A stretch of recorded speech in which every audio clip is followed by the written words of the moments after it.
is up, everyone? Welcome back to another episode of Lou Reviews, your destination for critical thinking in the realm of the unexplained. Please don't forget to smack that like, share, subscribe button and ring the bell. That way you're notified anytime we go live or have a video that comes out, which happens all the time. Let's see here. If you really love the show, we've got a Patreon link down below. We've got super chats for questions. HTID Tricky asks, Lou, are you going to be taking questions for Art from the chat? Absolutely. Yeah. When Art comes on the show in the second hour, just pop your question in all caps, and if I see it and we can get to it, we definitely will. Yeah, it's a great idea. Thanks for the suggestion. So you guys, we've got some stuff to talk about. A lot of moolah being, those money guns. All these money guns just being tossed around. It's great. Awesome. Everybody's making money in this economy, I guess. This economy is just kicking ass for so many people. So we had two UFO conventions. One, aspects of it takes itself very seriously, but for the most part, the whole convention doesn't take itself seriously. It's more for the fun and for the camaraderie of the discussion. And the other takes itself very seriously. The SCU conference also happened this weekend. And there were folks who were at both. Woo! I wonder how many skeptics were going to both events. Oh man, I would love to go. I would love to go to all these events and pay for the highest tickets I could, just so I could get in front of people and ask the questions I want to, because I paid for it. You have to answer the question. I'm paying you to answer it. Maybe even bring a few $1,000, like a suitcase, and be like, if I give you $10,000, will you answer the question now? 10,000 smackaroos right here. That'd be fun. That's a fun TV show idea. Who knows? Maybe one day. So you guys, it's been a very interesting weekend. A lot of stuff has happened. A lot of stuff has been said. Like I said, we're going to have Art Levine coming on in the second hour. We've got a lot of clips that we could play here in the first hour. So we'll get to as many as we can. Let me go ahead, just check messages here. All right. So I guess let's go to the old, you guys know what's up. The old Lou Reviews bookmark, good old bookmarks.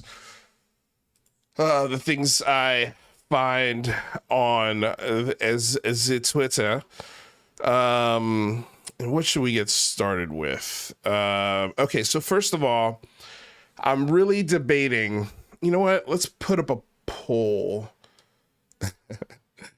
All right, so here's going to be the poll. At the end of this stream, should we play the entire Dead Files episode starring Tim Galladay's family? Right? At the end of the stream, should we play what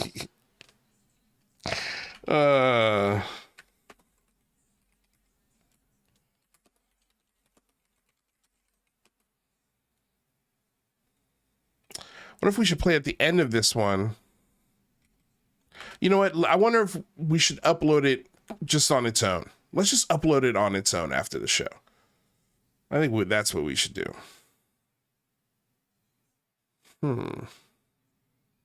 Because I can't stick around and watch it with you guys. There's stuff I got to go do.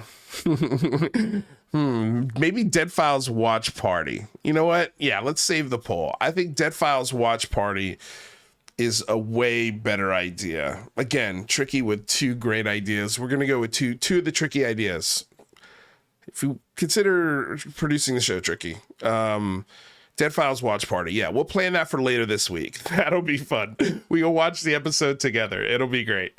I think that's way more entertaining than just playing. I was going to play it as like a moment of zen, but it's a 40-minute moment of zen. So I don't know if we need to go that hard on it. Oh, gosh. Okay, let's see here. Okay, so... So there was I guess we'll start. Let me grab the files of videos and things I wanted to talk about today. All right, got them right there. And the first thing I guess we'll hit on is the response from this self-admitted existence of this episode of television on the Discovery Channel, the Dead Files, or I believe it was the Discovery Channel, one of those types of channels, that Tim Galladay's wife and children were on, and he was mentioned. He was not in the episode, but he, in the very first podcast that he ever did, sent Jay from Project Unity a clip of this show and mentioned that they did a whole episode around his family and his children, one of his children, who can speak to the dead, according to him. He knows this because they took her to the Long Island Medium. And so when Stephen Greenstreet picks up on that, because nobody did, nobody picked up on that when they first heard Tim Galladay speak to Jay from Project Unity. That episode has been out for such a long... I was going to go back and listen to it because Jay had mentioned it about a week ago. And I guess Stephen Greenstreet also thought the same thing. Let me go back and listen to his first interview because he probably didn't catch it the first time. And of course, with Stephen Greenstreet's sharp ear and sharp mind, he picked up on that immediately. I mean, he listens to every single word. Sometimes you listen to things and you'll miss things because you get distracted. You're doing other things. You're listening to it in the background, or you're driving or something. I think when Greenstreet's listening to it, he's listening, like, I picture him with huge headphones and like a reel-to-reel playing, and he's just like a FBI agent listening into like a bug in somebody's fucking coffee table, and he's just like, okay, got it. Okay. Dead Files. Okay. Look up Dead Files season 6, episode 4, and then boom, he immediately looks it up and he finds it. And he's like, man, what are the odds that the retired rear admiral who's making some big implications, and for some reason a lot of people are missing the fact that he hasn't seen anything, he hasn't experienced anything himself, and according to him was only into the topic for 2 years. But then we find the self-admitted docs, I guess you want to call it. It wasn't even a dox. He did an episode. He agreed with his wife and his children to do an episode of television about his little girl who could speak to the dead, and hasn't been taking any child side. I mean, this was 10 years ago, 10 years ago, this episode aired. So the idea that he was into that idea 2 years ago, nope. He's been into the paranormal for a long time, and UFOs falls under the paranormal. And so it's not a big leap to go, oh, this U.S. Navy admiral who didn't take his child to a child psychologist after she had stories of speaking to the dead, they took it so seriously that they went to a TV show first and Long Island mediums before real clinical psychologists. Why you guys don't think that's relevant? Some of you guys, not you guys out there, Matt Ford, I'm really thinking about, because these next clips that we're going to get into are really what kind of started this whole thing. Because, of course, Matt Ford cannot abide.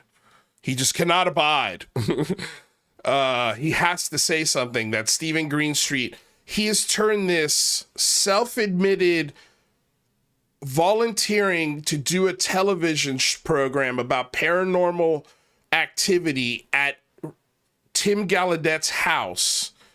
That whole episode that is public for anybody to have found on the internet. But he didn't even keep that to himself. He talked about it in his first podcast ever. And so this guy finds it and was like, well, here's some interesting clips from this episode. Primarily when his wife is talking about who her husband is. Someone who works at the Department of Defense. Again, a rear admiral.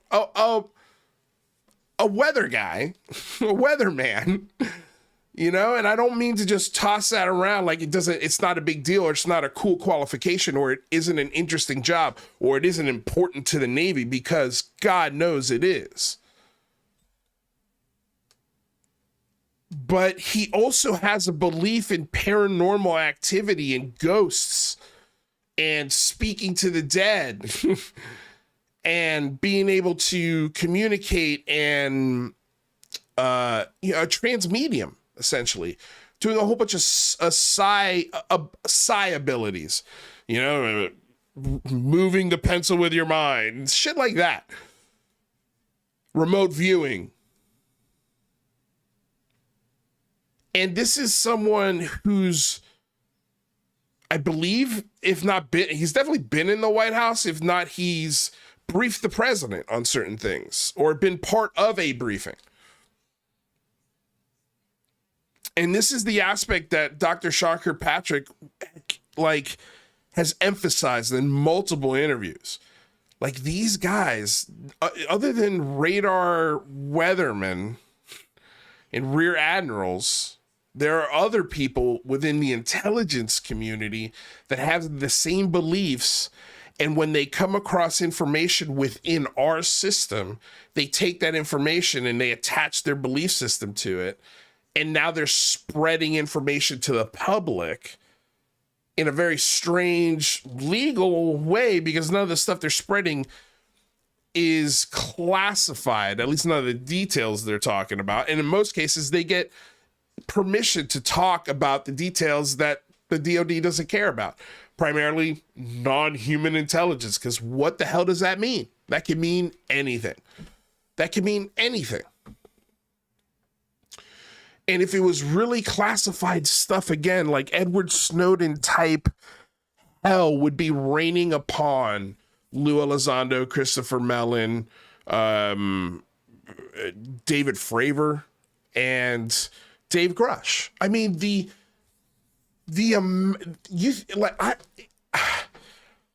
that would be the story that the White House would want the public to focus on. UFO whistleblowers instead of the massacres that are happening in other parts of the world, instead of the shit show that is this year's election. They'd much rather, if I was a White House advisor, they're like, hey, why don't you guys just use the UFO thing to get everyone's attention off this? Let's actually get these guys in some hot water. Let's create some hot water, actual hot water for these whistleblowers to sit in. And let's make that look like a big deal. And really, they won't get in trouble for anything. Because they're not whistleblowing anything. They're not whistleblowing anything. Here is Matt Ford, who cannot abide Stephen Greenstreet, telling people that Tim Gallaudet's family was in an episode of Paranormal TV. Most recently, Greenstreet sunk to a new low, targeting... Let me pump the volume up on this for you guys. Give me 1 second. There we go. Let's see how that goes. Most recently, Greenstreet sunk to a new low, targeting retired Navy Rear Admiral and former National Oceanic and Atmospheric Administration Administrator, it's a mouthful there, Tim Gallaudet. Weatherman. Now, Admiral Gallaudet has been gaining significant traction in the mainstream press, advocating for UAP transparency and revealing his experiences with UAP while in the Navy, including the Go Fast incident.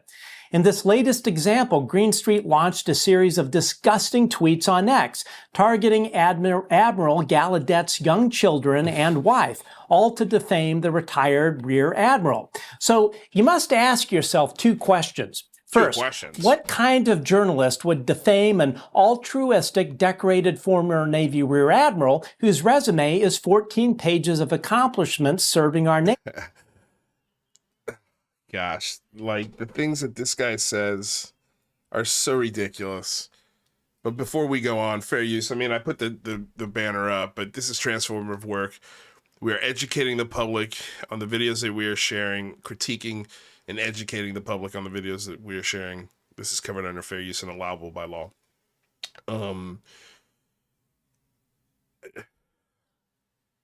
The retired Rear Admiral. So you must ask yourself two questions. First, what kind of journalist would defame an defame?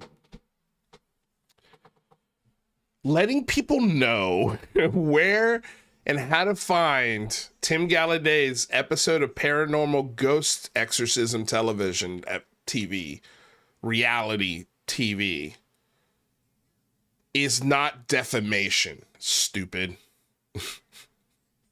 That might be calling you stupid, but I could probably prove that in court. Not necessary. This is so silly, dude. This guy, and man, I got sent a picture of this guy. I'll tell you this. For a guy his age, he's got a good body. He's got a good body. He was at Contact in the desert, soaking in some rays, and somebody thought it was funny to take a picture of him and send it to me. And yeah, he's got a good body, dude. For a guy his age, dude, he's killing it. Good for you, Matt Ford. But still, your UFO opinions are really stupid. They're really, really dumb. Bodies have nothing to do with opinions or thoughts on other things. You know, you could have a great body and still be, you know, dumb when it comes to UFOs, and the people pushing it. And he's just a pure Kool-Aid drinker, you know, orb seer. Orb followed him home a couple times, according to him and his wife. And over the weekend he was announced. So we'll get to that in a second. But yeah, the idea that pointing out somebody's episode of television as defamation is classic Matt Ford. Decorated former Navy Rear Admiral whose resume is 14 pages of accomplishments serving our nation. Right. And that 14-page resume talking about the accomplishments serving our nation is the same 14 pages of resume that signed off on an episode of TV, putting his child's face on television, telling the world that she talks to dead people, essentially.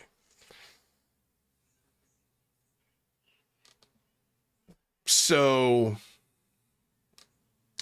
the fact that you get more angry at the journalist who uncovered that than the idea of a Navy Rear Admiral having the wherewithal in tail end of his, I mean, this was 10 years ago, so it was at the tail end of the prime of his career.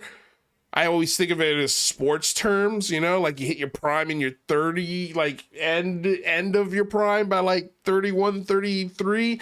Of course, there are exceptions to the rules. LeBron James, Tom Brady, Peyton Manning.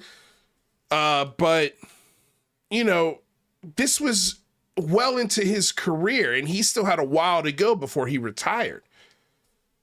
Like, you get more mad at Stephen Greenstreet for telling people about this very public episode of television more than you get upset with the Navy Rear Admiral who would approve that from a family perspective.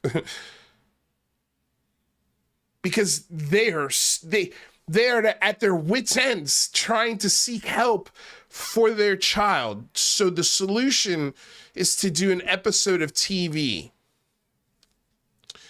I don't know why your priorities are that out of fucking whack right now. It's so odd to me. And who told you to say this? Did you talk to Tim? Was he upset that the episode of TV that he agreed to do and let his family do on some level? You can't just get... I wonder if you have to get both parents' permission on a television show like that. But I cannot imagine that a rear admiral in the Navy wouldn't get his ass home during the middle of a TV production if they were about to exploit his child for TV ratings. And to what? As from a family perspective, like, there's so many questions I have as a parent, why you would do this, and this. It's such a weird... It's not like you're not providing a safe environment for the child, right? That's obvious. Roof over the head, belly full of food. But there is this weirdness where she claims to talk or see imaginary friends or possibly dead people. And the first reaction, look, if this was a parent in my family and she was telling me about how the kids were doing the exact same thing this kid was doing, I would say, okay, well, maybe it's time. I mean, they're, 12 years old. Maybe it's time to take them to a clinical therapist, child professional, psychologist. Like, maybe it's time to do a million other things. There are a million exit stops. A school counselor, teachers, relatives, friends, cousins. There's so many different places that we could go to internally before we even went out professionally to seek help on a situation like this, before we even went out to then a television reality production show.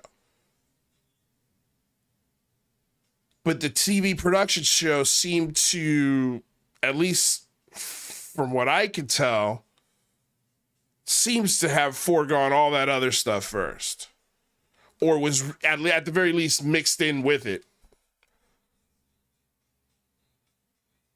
But you're getting mad at the guy who was just listening to the show, to a podcast that he was on. And he was using that episode as evidence to Jay from Project Unity that he was open-minded, that he was used to dealing with things like this. Why else would you send that to Jay from Project Unity? Why else would you bring that up to a community full of believers other than to validate to not only them but yourself that this is real, or that because it's coming from me, it's more official, it's more tangible? Look at all the badges I have on my jacket here. Look at them all. I mean, when I say UFOs and goblins are real, I look at my 14-page resume. I mean, I took my kid to the Long Island Medium and did a show about her talking to imaginary people. What have you done for transparency? This is the best you have. I'm sorry. This is not disrespectful or defamatory toward Tim Gallaudet. These are the decisions he made. And now we're just playing Monday morning quarterback going, probably wouldn't have done that. Especially now that you want everybody to take you seriously on the UFO, UAP phenomenon narrative, you know, foundation, you know, Soul Foundation conference, whatever you're doing, whatever you're selling.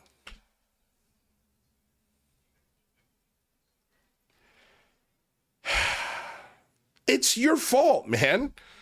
Like, if you don't like people talking about the episode of TV you did, then maybe you shouldn't have done it. And that's not defamation to say that. And to consider that the UFO community is holding this person up without thinking about this part of his story rationally and going, oh shit, man, maybe this guy isn't as legit as I thought.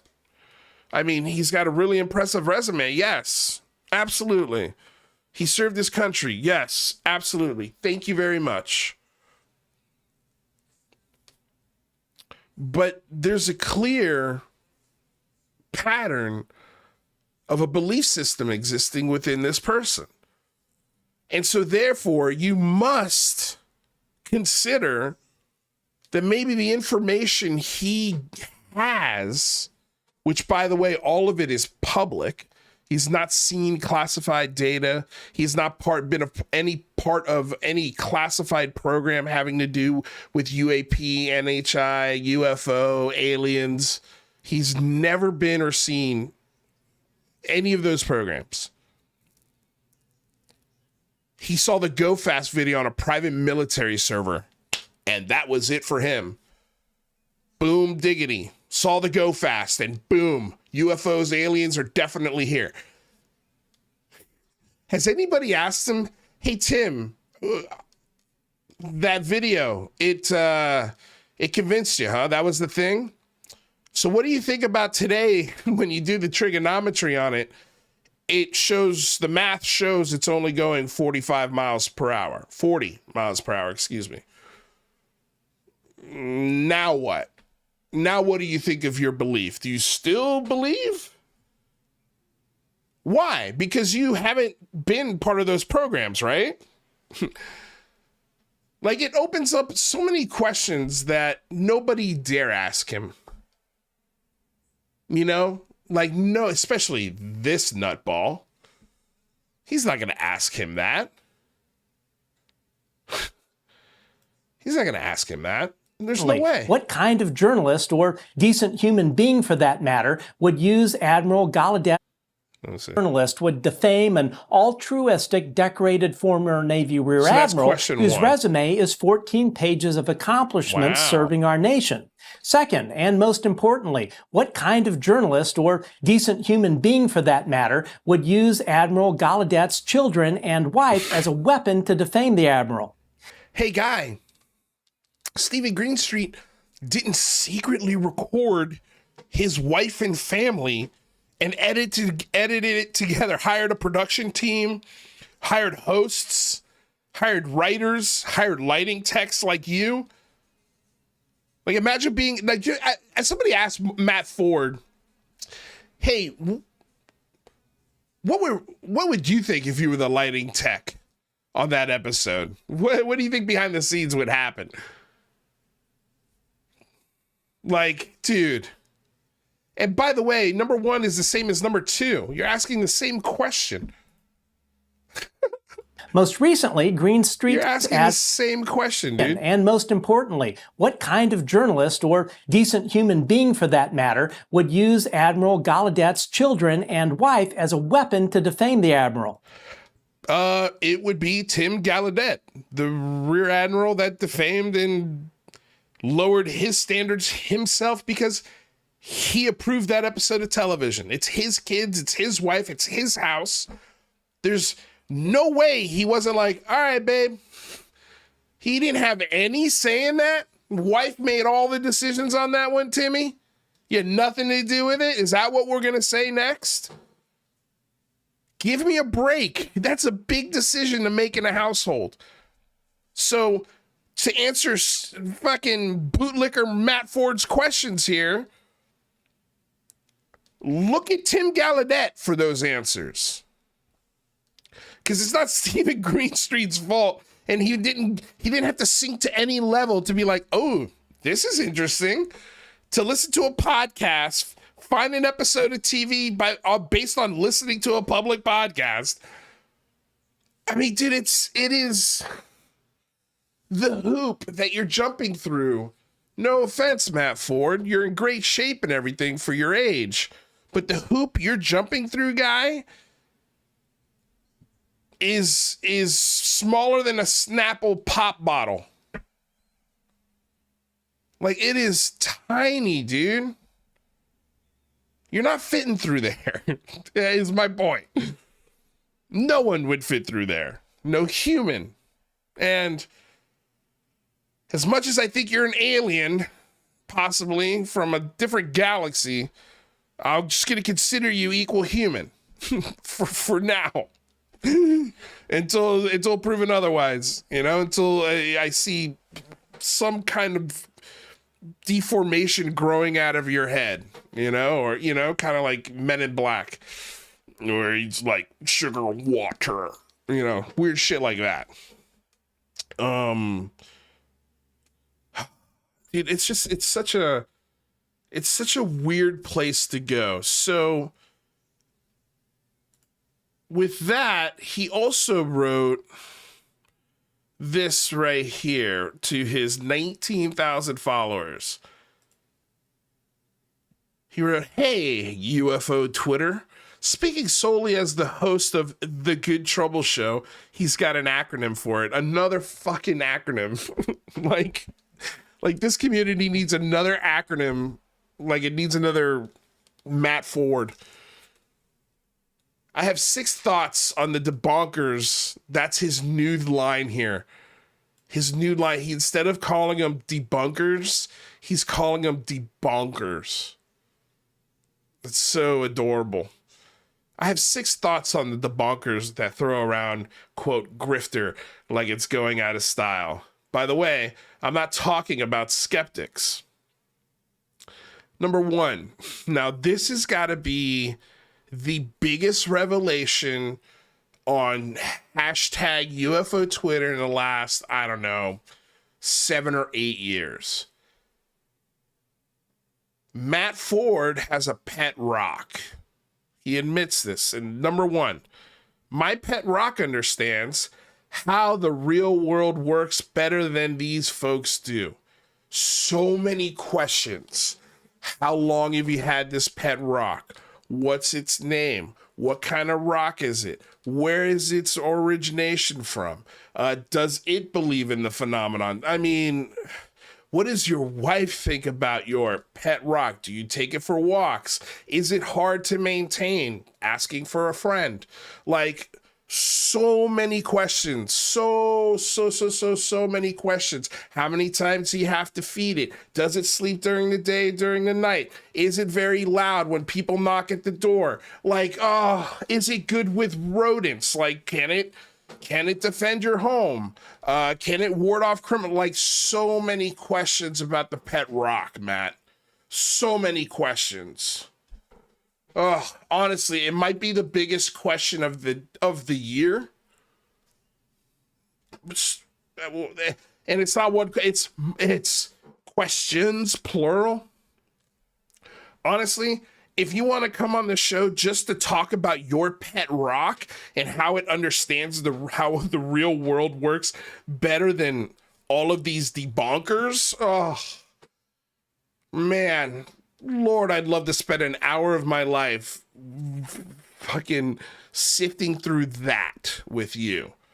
Okay, so number 1, he tells us about his pet rock and how it understands the real world. No name, no nothing. Just, does he really have a pet rock? Is this just a joke? Is this your attempt at humor? I don't know, man. I don't know with you. That's the thing. And it's number 1 also. Like, Okay, we're supposed to be taking you seriously, but it's number one. Okay. Number two, they need us.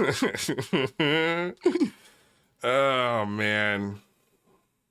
They need us. Without us, they have no content to line their pockets and egos. For the professional debunkers not working for a cutout, it's a classic case of psychological projection. This is coming from a lighting tech. He's telling you what a classic case of psychological projection is. Matt, we don't need you in a world of disinformation and fucking genuine fake news and people getting confused and cults starting and people getting hurt based off of the cult that you are contributing to. No, we don't fucking need you. Our lives would be a lot better without people like you. And again, for the millionth time, let's compare pockets and egos. Again, contact in the wallet. Let's see your YouTube statistics. Take a picture of the last 2 years. Give us the whole thing or the lifetime of the channel. I've done it many times on this show. Fuck, dude, I'll do it right now. It's no problem. It's no problem showing my analytics on this channel. None at all. None at all. Let's see yours, Matt Ford, or anybody else for that matter. Does any other content creator have the fucking gumption to do this? Anyone. But specifically Matt Ford. I'd love to see Matt Ford's YouTube numbers. And let's see when he started gaining popularity. He's got 20,000 followers on Twitter. I haven't checked his YouTube channel in a while because I promise you it's not something I ever listen to. I wait for the clips to come up on a Twitter feed to get his stupidity or his own posts like this.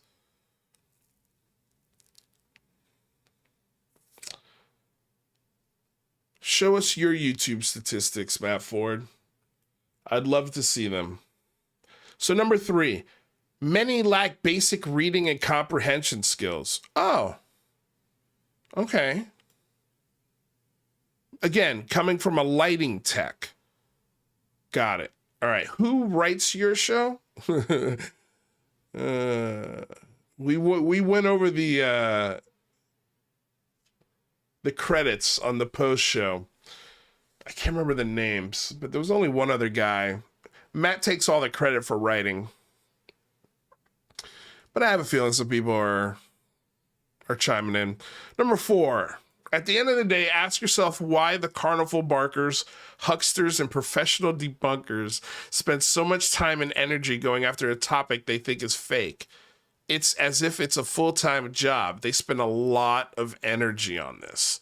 Yeah, man. Yeah, it is a full-time job because for every lie you help spread, there have to be 10 facts to debunk it. So like Tim Gallaudet, he has implied to no end about the existence of UFOs, aliens in our atmosphere. You, Matt Ford, have helped spread those lies. Those implications, excuse me. And those implications turn into belief systems. And they turn into people thinking that Tim Gallaudet had a big part in, is a whistleblower. That he's a genuine whistleblower, and he's not at all. At all. He's not important or relevant to the conversation whatsoever. He's only important and relevant because you make him so. You were chosen to help make him so.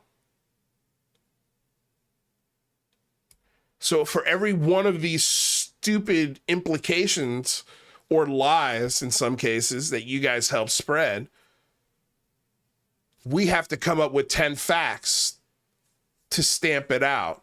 And let me tell you, the fact that that guy let his family and his children be exposed and made money. They were paid to do that episode of television, the kids and the adults. And there was probably some sort of rental fee for their home as well to shoot in their home.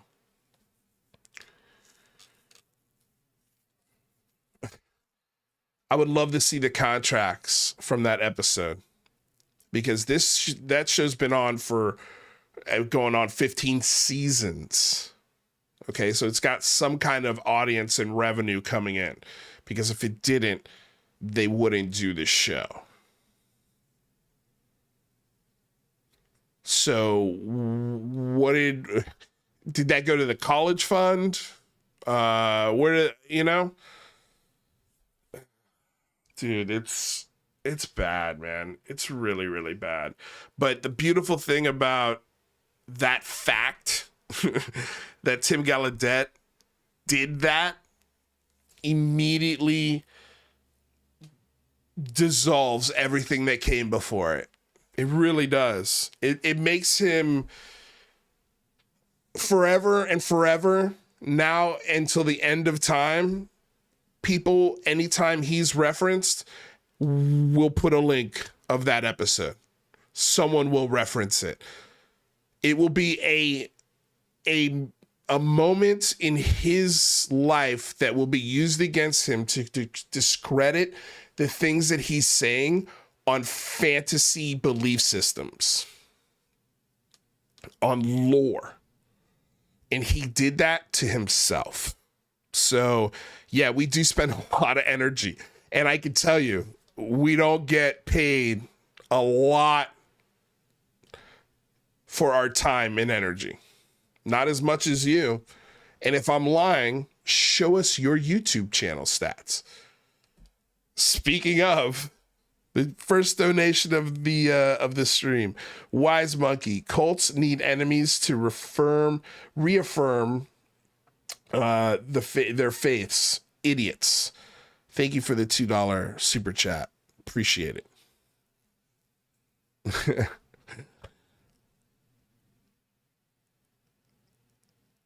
It's wild.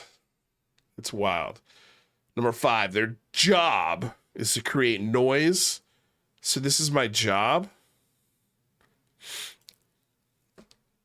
That implies that somebody, an independent person, is paying me. Or paying Stephen Greenstreet. Or paying John Greenwald. Or paying anyone that discusses the facts when it comes to UAPs and UFOs. I would love to see anybody's paycheck from that.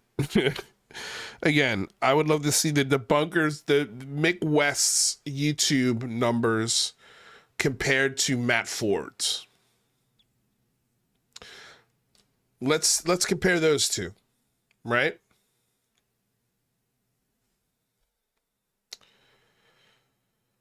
Their job is to create noise, distract, and have people spend their bandwidth interacting and fighting with them. People only have so much time in the day. If they can get you to spend your time on them, it successfully subtracts from the time that could be spent being a constructive member of the community. Refer back to the number 4. Aha. Okay.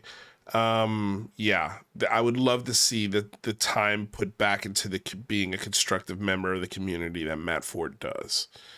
I wonder what that means. In the end, history will not be kind to them. The internet never forgets. You could take number 6 to the bank. Oh, by the way, that was number 6, the whole internet never forgets thing. And he says, have a great day, and thank you to everyone here who is demanding the truth. Demanding the truth. The truth given to us by Matt Ford and the boys.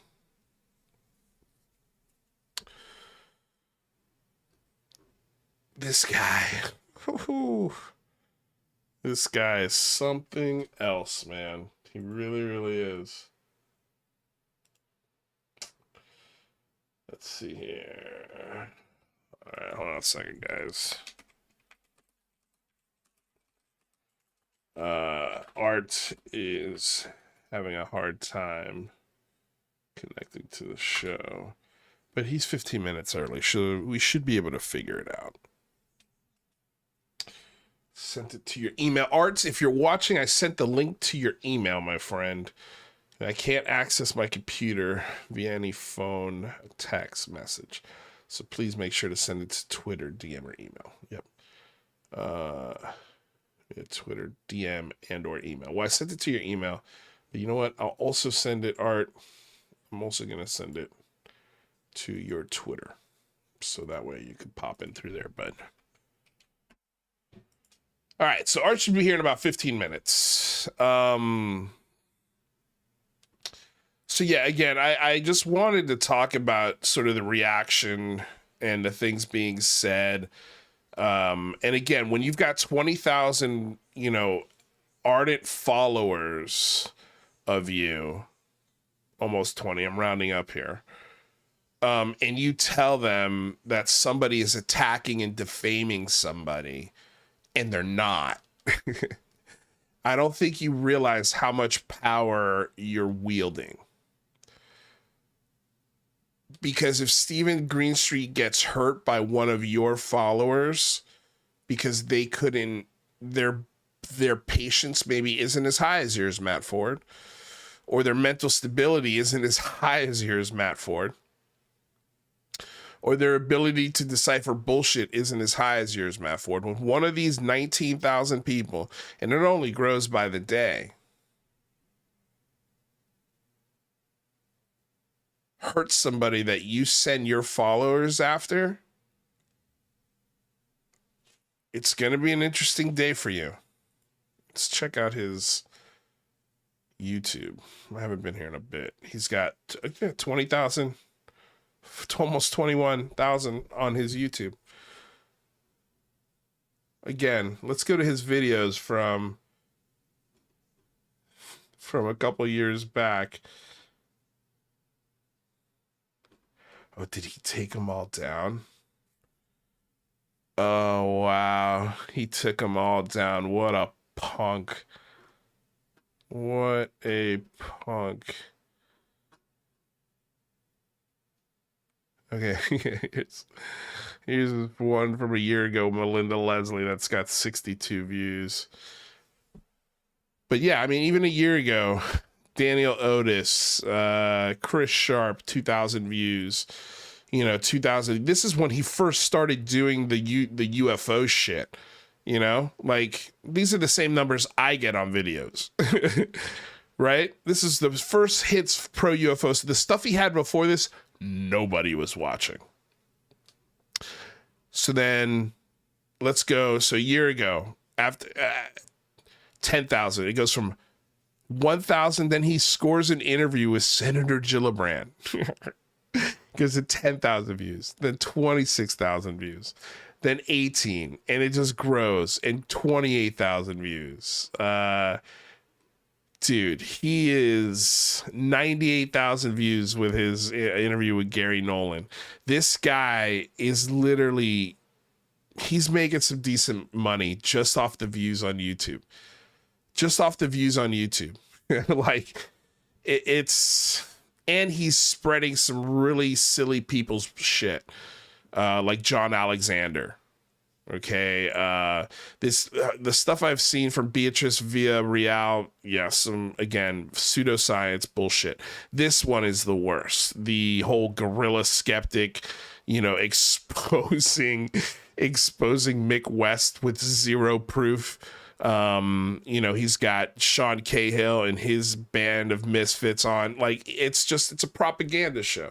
It's a pure propaganda show. He's doing post Super Bowl UFO shows with Sean Cahill. Oh, look at these two.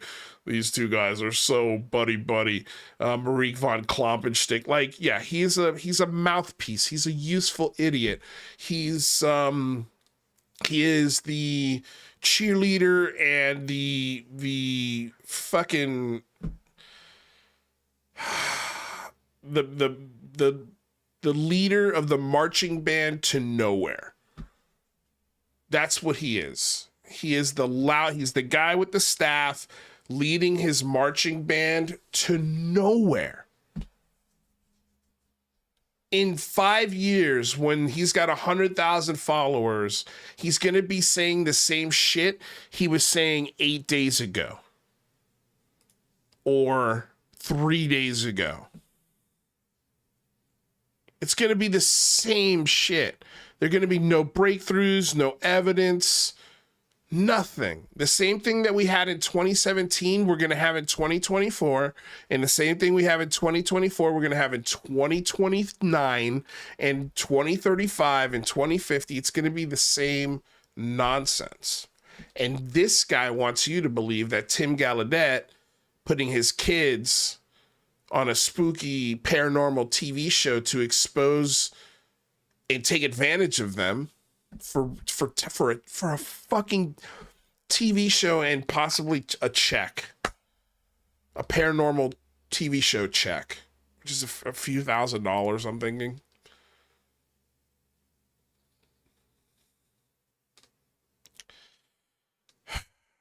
Dude, it's just wild. It's wild that people follow him. People think he's a good source of information, and he's using the money that he's making from this shit to go to Contact in the Desert. He's going to the SCU conference. He's flying to the Soul Foundation. Like, this guy's going all over the place, and I can promise you he wasn't making trips like that until his numbers started going up and he started making some decent money. Like, not world-changing money, but if I infused $60,000, $70,000 into any one of your daily lives per year, you're saying that wouldn't help? You're saying that wouldn't, I don't know, you might take a couple more vacations with that kind of money? Or trips that could be written off because of the business that you've opened? Hey, it's for business. I'm going to SCU conference. I'm going to Contact in the Desert. I'm going to the Soul Foundation conference. It's a write-off on top of everything else for this guy.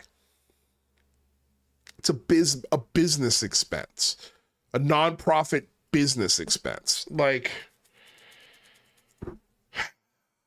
it just sucks. Like, this guy has the gall, the fucking gumption, the temerity to say that first of all, his pet rock has more sense than us, but I dare you to answer any of my questions about your pet rock.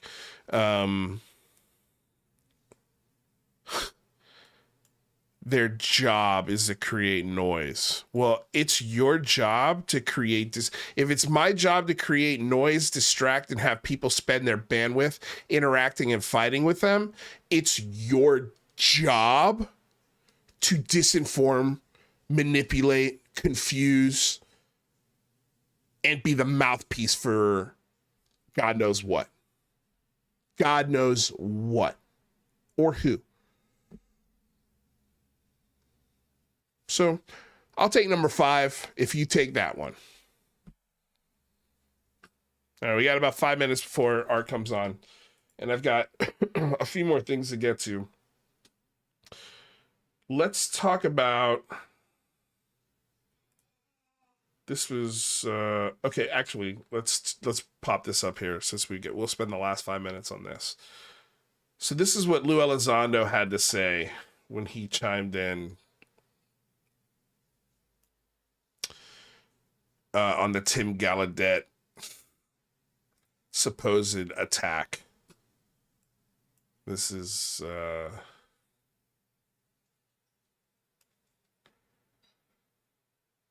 Lou Elizondo says, I know Admiral Gallaudet, and he's a national hero. I encourage everyone to watch Matt Ford's Good Trouble short video. The behavior by certain journalists are disgusting. By the way, the same characters that attacked Tim and his family are the same ones attacking me and anyone associated with GVT transparency. What is GVT, man? Guys, anybody out there know what GVT is an acronym for? That's the first time I've seen that. Government? Is that supposed to be government? Is that the acronym for government? Anyway. I'm like, thinking like, what the fuck? The fuck is GVT? Okay. I don't know. Is he throwing a new acronym in there? This guy is king of acronyms. Okay, so government. Tim and his family are the same ones attacking me and anyone associated with government transparency. I don't know why he couldn't just spell it out. Like, he put in Admiral Gallaudet and then added him. Okay. Ask yourself this question. Why does the Pentagon and former Aero leadership use the media outlets they do while freezing others out? Oh, God, dude, the balls. Answer, because they know certain hack journalists will promote their nonsense. Wake up, America. Your freedoms are under siege by pseudo-journalists with an agenda that is not in your best interest. I hope every member of Congress watches this video. Hello, Lou Elizondo. Stephen Greenstreet was one of the first people you used to spread this message. He's one of the first people you went to. Or not even you went to, that actually went to you. And that you were like, oh, wow, this guy's the bee's knees. Until he found out you were full of it. And re-examined everything he thought to be true. Complizziert with a $2.22 donation. Why does it me think him likes fluffing for fun? Man, you're always writing the way you speak. It's so funny, man. I love your donations. Thanks, man. I appreciate it. This is funny, dude. Okay, so we get an idea of the attacks that Lou Elizondo's talking about. He goes, by the way, the same characters that attacked him and his family are the same ones attacking me and anyone associated with government transparency. These aren't attacks. These are people being critical of your ass. People being critical of you or sharing episodes of television that you've done.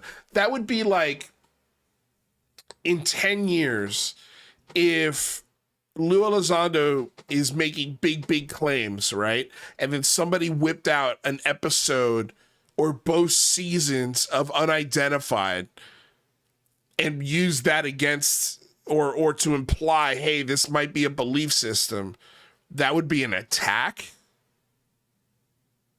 It doesn't make any sense, dude. Like, this is not like a nanny cam video footage of Tim Gallaudet's living room. This is a production team, moved furniture in and out of the house. They set up shots and frames. They got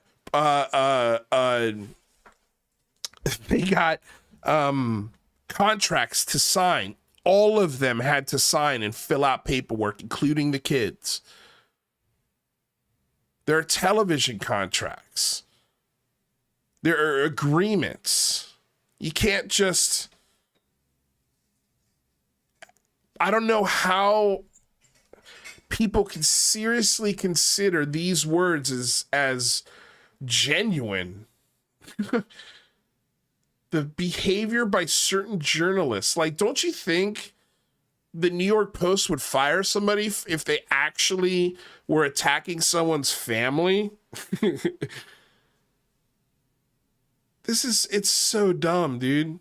It's so dumb. And this idea that the Pentagon is using Stephen Greenstreet is funny because the basement office was literally the propaganda for your story. The best show ever made on the UFO topic was the first 2 seasons of the basement office, hands down. And your story was the center of that show. And he was part of your team until he wasn't. But this idea of media outlets freezing others out, you freeze people out all the time. John Greenwald has respectfully asked you for an interview 100 times. And you refuse to even answer him sometimes. after what you said about him and the amount of respect that he's given you in public, even when you are sending the worst people in the internet after him, and you've done it a few times. You tried to do it to me. You tried to get me to think John Greenwald was a felon and dumb and attacking you and making your life miserable, when all he was doing was FOIAing things and finding information that contradicts your bullshit. And so you'll tell people anything behind the scenes. But when you say things in public, this is what you do. You characterize finding an episode of television as an attack. Especially when people don't have the context of everything that's going on here. They immediately just go, well, fuck, this guy's saying they're attacking Tim Gallaudet, that honorable Navy Admiral hero. No. Not on my time. I'm going to go attack back and say and do things that I normally would never do in real life. And again, one day that's going to manifest itself into something that hurts somebody. But these guys don't give a shit about that. They don't give a fuck. They don't care. They do not care. Let's see here. Let's see if we got a message from Art. All right, he says, I may be about 5 to 10 minutes after 7. I'll have to see it. It'll be very close to 7, but not on the dot. Okay. Still waiting for Art Levine. No worries. We will wait, Art. All good. What's up, Breeder Syndicate? How you doing, buddy? We had a killer conversation, Matt and Andres and I uploaded that over the weekend. So if you haven't listened to that Twitter space that we do, we're going to be doing Twitter spaces every Thursday from 3 to 5. Go check it out. It was a really cool episode. It's gotten a lot of love. People have been giving a lot of positive feedback about the episode. So, or the conversation. It wasn't an episode for Lou Reviews per se, but I like taking those really good spaces and uploading them on the YouTube and podcast feed, which, by the way, guys, link tree is down below. Go check it out. You can find all of that stuff there. We have all of the podcasts are on all platforms now, including iTunes, but the artwork on iTunes still has the old UCR logo, but the background has the Lou Reviews one. I don't know, for some reason iTunes is just, it's almost impossible to update, but hopefully one day it'll catch up. But yeah, this is just, again, like, these guys, they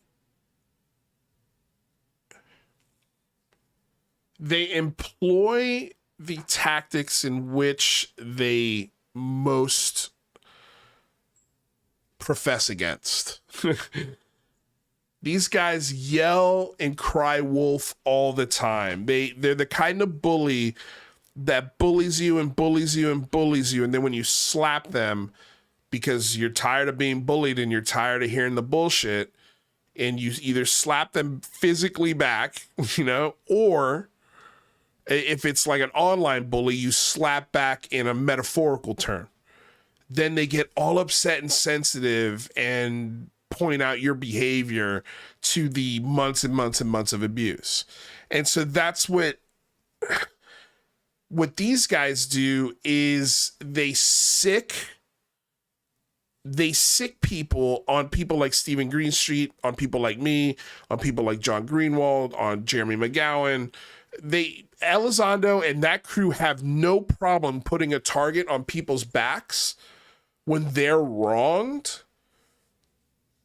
But you find an episode of TV on somebody and they've got no problem making up lies, implying that you're attacking or hacking somebody or doxing them in some way. Like, the same characters that attacked him and his family are the same ones attacking me. You're doing a call to arms. I'm being attacked. I need help. My life is being threatened. I need help. So are you saying that the same ones attacking Tim are the same ones attacking you. So are you talking about the death threats? Are you saying that Stephen Greenstreet is part of that? Are you implying that?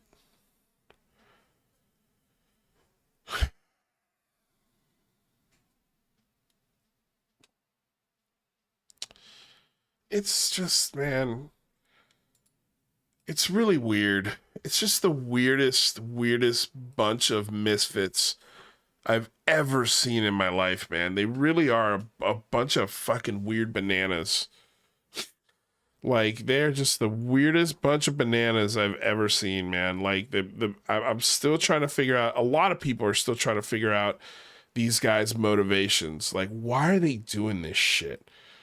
Part of it is definitely money, but there's another aspect to this that just some people can't put their finger on. Well, speaking of that, we've got Art Levine is in the house. Art, can you hear me? Hi, how are you doing? I'm doing well. Let me see if I need to bump up your audio. Yeah, I didn't know we were gonna have your video here, so let's put you up so people can see that beautiful Art Levine face. Art, how you doing, man? Thanks for being here. Pretty good. Keeping tabs on every other day. There's some new development, like the formation of the new disclosure fund and other developments in this field that are just fascinating. Well, yeah, I didn't even get to the disclosure fund. That's a whole nother can of meatballs there, Art. Like, I didn't even get to talk about the disclosure fund. I was too busy talking about their own personal wealth that's being built from a lot of this stuff. Right. But let's talk about the disclosure fund. You brought it up. What is it about the disclosure fund that you look at and go, oh, that's odd? Well, now I've got to preface everything I'm going to say. I'm going to reference allegations. Right. None of the allegations I reference have been proven in a court of law. The government agencies that may receive or have received the allegations haven't announced, and I do not know they're being investigated. And certainly there's been no public announcements of any investigations or any criminal or civil lawsuits regarding any of these issues. So it's all allegations. Right. And so that's how I don't have to use the word allegedly and in front of every single phrase. Right. So this just by the way, Art, I'm pulling up just so while you're talking, we're also going to be just on screen. You can't see it, but on screen, I'm going to have your article here pulled up. The Pentagon strikes back against claims of alien invaders, which we'll get into here in a second after the old UAP DF now. It's almost like the Israeli Defense Force, but it's for UAPs. What are they? So the official name of the new, just to give context, like some of the most prominent celebrities in this field, including Lou Elizondo, Ann Mellon, and Nell, and others, have formed a new. It's called a fund for disclosure, right? It's a disclosure fund that. Oh gosh, sorry, Art. I'm like pulling up this other video here. It's called the UAP Disclosure Fund, the UAPDF. Right. And yeah, it's headed up by Elizondo. Matt Ford is on the board, and a few other guys. I can pull the. I've got the image. Here's their importance is because one of the highlights of my article. I'm trying to in the article about the Pentagon striking back against alien invasion claims. One of the issues that we're looking at in that article is the claim by Lou Elizondo that I know has been rehashed now for several years, whether he directed a program that went by the acronym ATIP and that was used interchangeably for in certain discussions as for the actual original $22 million Pentagon program known as OSAP. Now that is so jargon filled. However, I'm sure many of your audience members know it. The issue is that he claimed to be the director of that program, and the latest report by the Arrow office, the UFO Pentagon office, definitively declared there was no such program. It was just an unfunded activity pursued by some Pentagon officials on the side, including Elizondo. So the problem that Elizondo may have potentially legally, and again, this is all allegations, that if in fact it's shown that he has been lying about his position, and I think there's a good deal of evidence to indicate, yes, he has been lying about his position and changed his version of events about which roles and which UFO organizations, then he might be legally vulnerable. So a whistleblower and skeptic author named Cal Korff filed complaints. I'm being a little long-winded on this issue because the same issues may arise with this new disclosure fund, in that in all of these organizations and in his forthcoming memoir being published by a British publication, John Blake, and an American publication, William Morrow, called Imminent, as I understand it. How all the claims are the same. And the question is, can he continue to make these allegedly or apparently false claims in every setting, in books, in conferences, and in these organizations?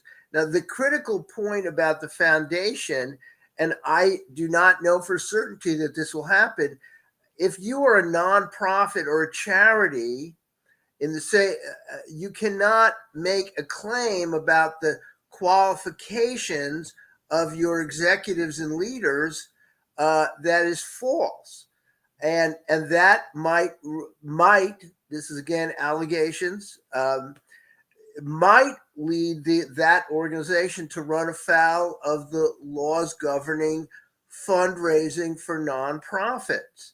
Now, at this point, I don't know I think it's likely there might be some complaint, probably filed by someone like Korff, against the foundation on those grounds. And at this point, of course, so Korff had filed allegations using that issue of the allegedly false claim of holding his position in complaints to the Securities and Exchange Commission here, and as an investor in the News Corp, which owns his publishing company, William Morrow. And similarly, he made a complaint to Scotland Yard, which is a relatively agile and fast-acting police force, to their fraud unit over the publication in Britain by John Blake, which is a subsidiary of another company. So in all of these things, there's potential problems. He's also has plans to file with the Wyoming Attorney General, where Elizondo lives. So these are all allegations. None of them have been tested in court. None of the law enforcement or regulatory agencies have so far responded. Some of them are brand new. And previously, as I reported in my first article in July of last year, after Grush went public, but before his testimony, there's also been a complaint filed. Again, I have no indications that the agency has responded or any investigation has been launched against the To the Stars Academy of Arts and Sciences, TTSA, co-founded by Tom DeLonge, the rock star from Blink-182. Yeah. And in that case, he was alleging investor fraud because they were making claims. But obviously, the most outrageous claim was they would build a spaceship that they sort of hinted and promised would be based on alien materials repurposed to allow sort of instantaneous travel across the cosmos, kind of in a Star Trek type way, and essentially to build a rocket ship. And they claim to have gathered metamaterials from likely alien craft. So all of that was, and then Elizondo's position again, as former director of ATIP, was central to the appeal. So the question then becomes, at what point, if he makes claims that some attorney or some attorney in some office decides, well, this seems to be a false claim, and he's attached to a company or an organization in which they are raising funds, is this something that should be pursued, investigated, and perhaps litigated or prosecuted? We don't know that yet, but it's a possibility that remains that could happen.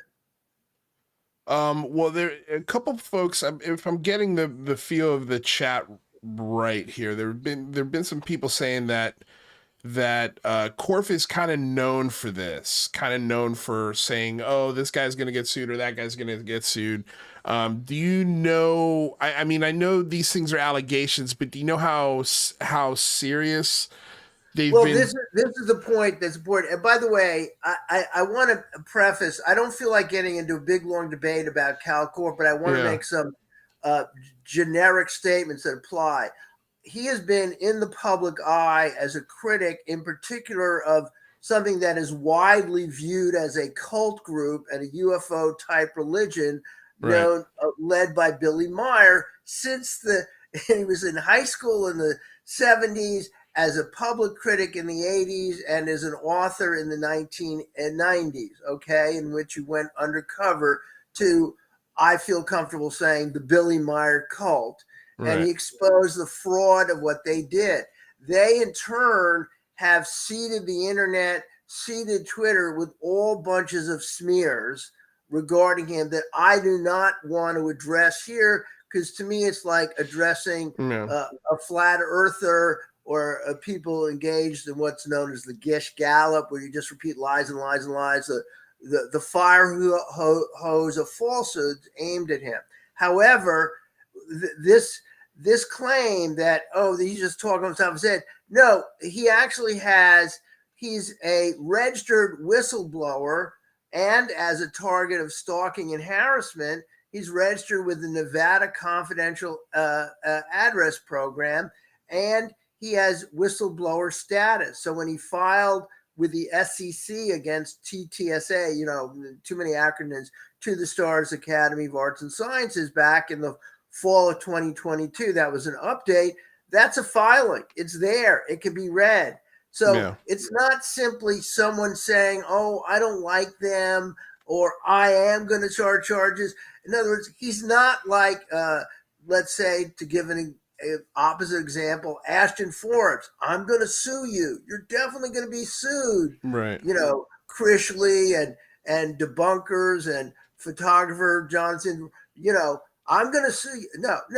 This is a man who made very detailed allegations. You can read them. So in the new article, some people go on the web and they go, oh, this is just a filing in his head. He's just making it up, and a common trope is, gee, anybody can file a complaint. So if you go to my latest article, you can read for yourself the complaint to the SEC over alleged investor and consumer fraud, because he's now a stockholder in News Corp over the forthcoming book and the Scotland Yard thing, and he cites statute by statute. So that's the main way I can address those issues. And if there's further allegations that he raises against, let's say, the foundation, the new UAP disclosure fund,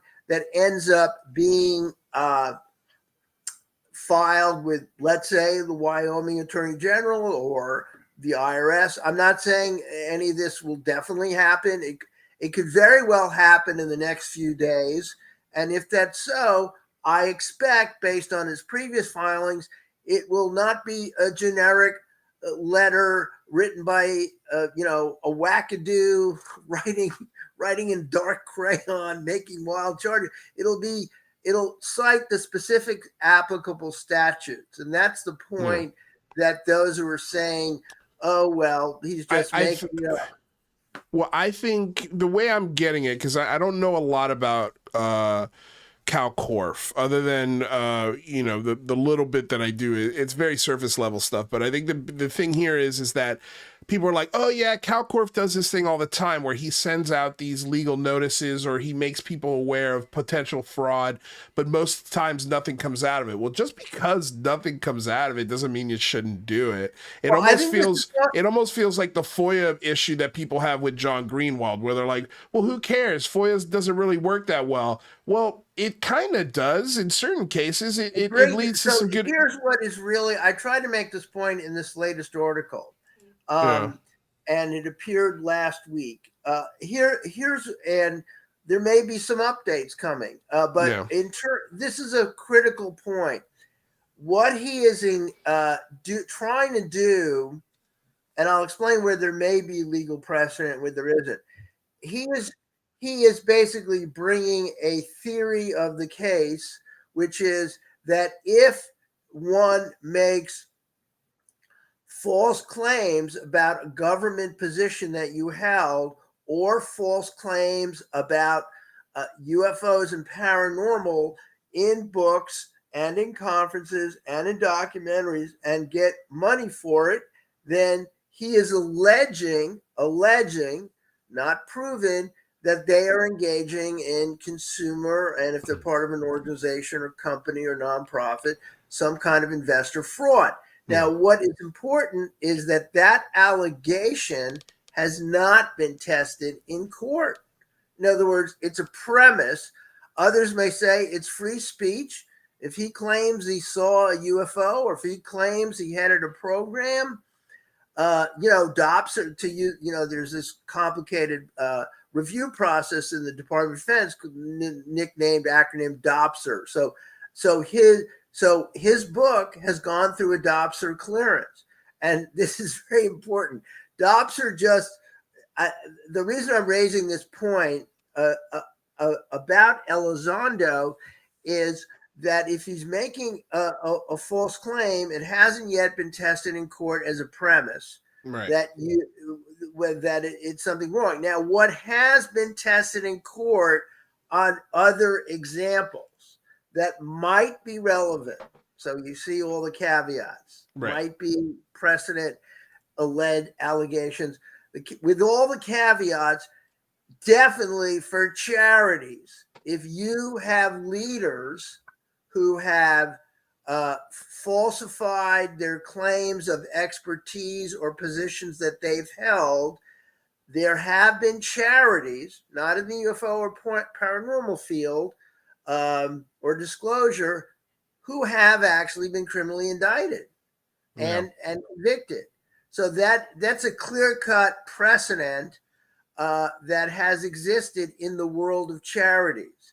And similarly, I think it's fair to say that over many decades, that if a company, a for-profit company, made a claim about the executive experience and was central to their fundraising, then I am assuming, I haven't looked up the precedent, that company, there may have been some companies sued on those grounds. And that's the allegation that's pending against TTSA that involves Elizondo. Right. So this, I know this is very long-winded and technical, but I'm trying to counter this kind of freewheeling narrative. Oh, gee, anybody can make the complaint and nothing's come of it. Those are two, which I think is a fair recap of the points you've been seeing. So anybody can make the complaint. This is the very critical point about him, even if he's controversial particularly among true believers and promoters and believers of different conspiracy theories and the paranormal, from Bigfoot. Okay, he said Bigfoot, Roswell, and the Kennedy assassination. He takes, contrary to the conspiracy views.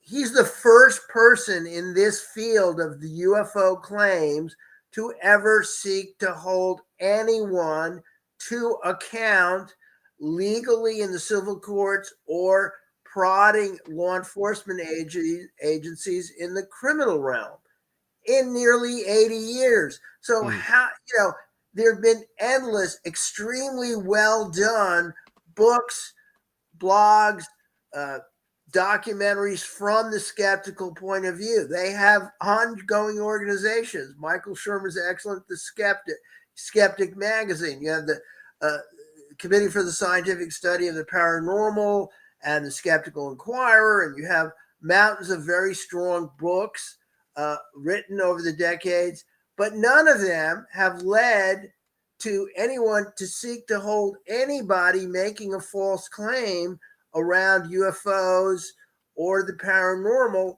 to account. The one exception, and this is important, is in the healthcare field. So if there have been prosecutions and certainly investigations of phony faith healers, and there have been some preliminary investigations around med beds, which involve claims that you can go up to upper levels and the celestial beings will help heal you. So anything involving health, there's a fairly active, robust legal precedents and investigative work that has gone on and is still going on. But outside of the health field, if it doesn't involve a health claim, then so far they have been totally free. So one of the points that I made in my article is this is one of the few arenas in American life in which you can make repeated false claims and never be held accountable. Yeah. Yeah, no, that's definitely, well, I've been watching a lot of cult-like documentaries where... Oh, right. Yeah, I'm talking about UFOs and yes, yeah. The cult, obviously, maybe some of them have mentioned... Yeah, go ahead. Finish your point about the cult. No, I was just thinking, like, I have a feeling I know why there isn't a whole lot of attention sort of paid to this arena and the seriousness of it. And sort of, I think you and I see this discussion in this building of false narratives leading to a place where eventually somebody gets hurt. And then I look at, there's like, I was watching a documentary with my girlfriend about this TikTok cult that basically kidnaps dancers from families and it convinces them, to stay within this cult and do TikTok dances, under this management, fake management umbrella company.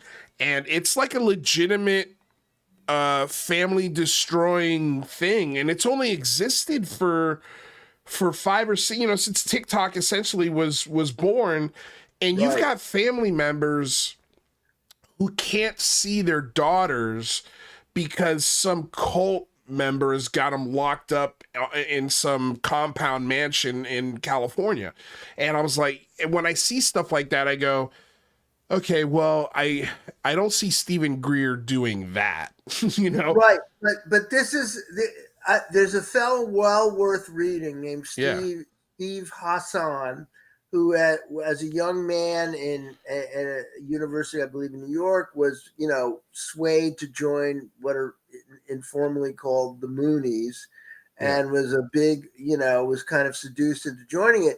He has since gone on to be an expert and write books. And one of his points is about when you look at the QAnon cult and what some people see as the MAGA cult of personality around Trump, you don't have to be you can be locked into an information bubble that has a endless, brainwashing impact on you by the way the algorithms work to keep feeding you more extreme stuff.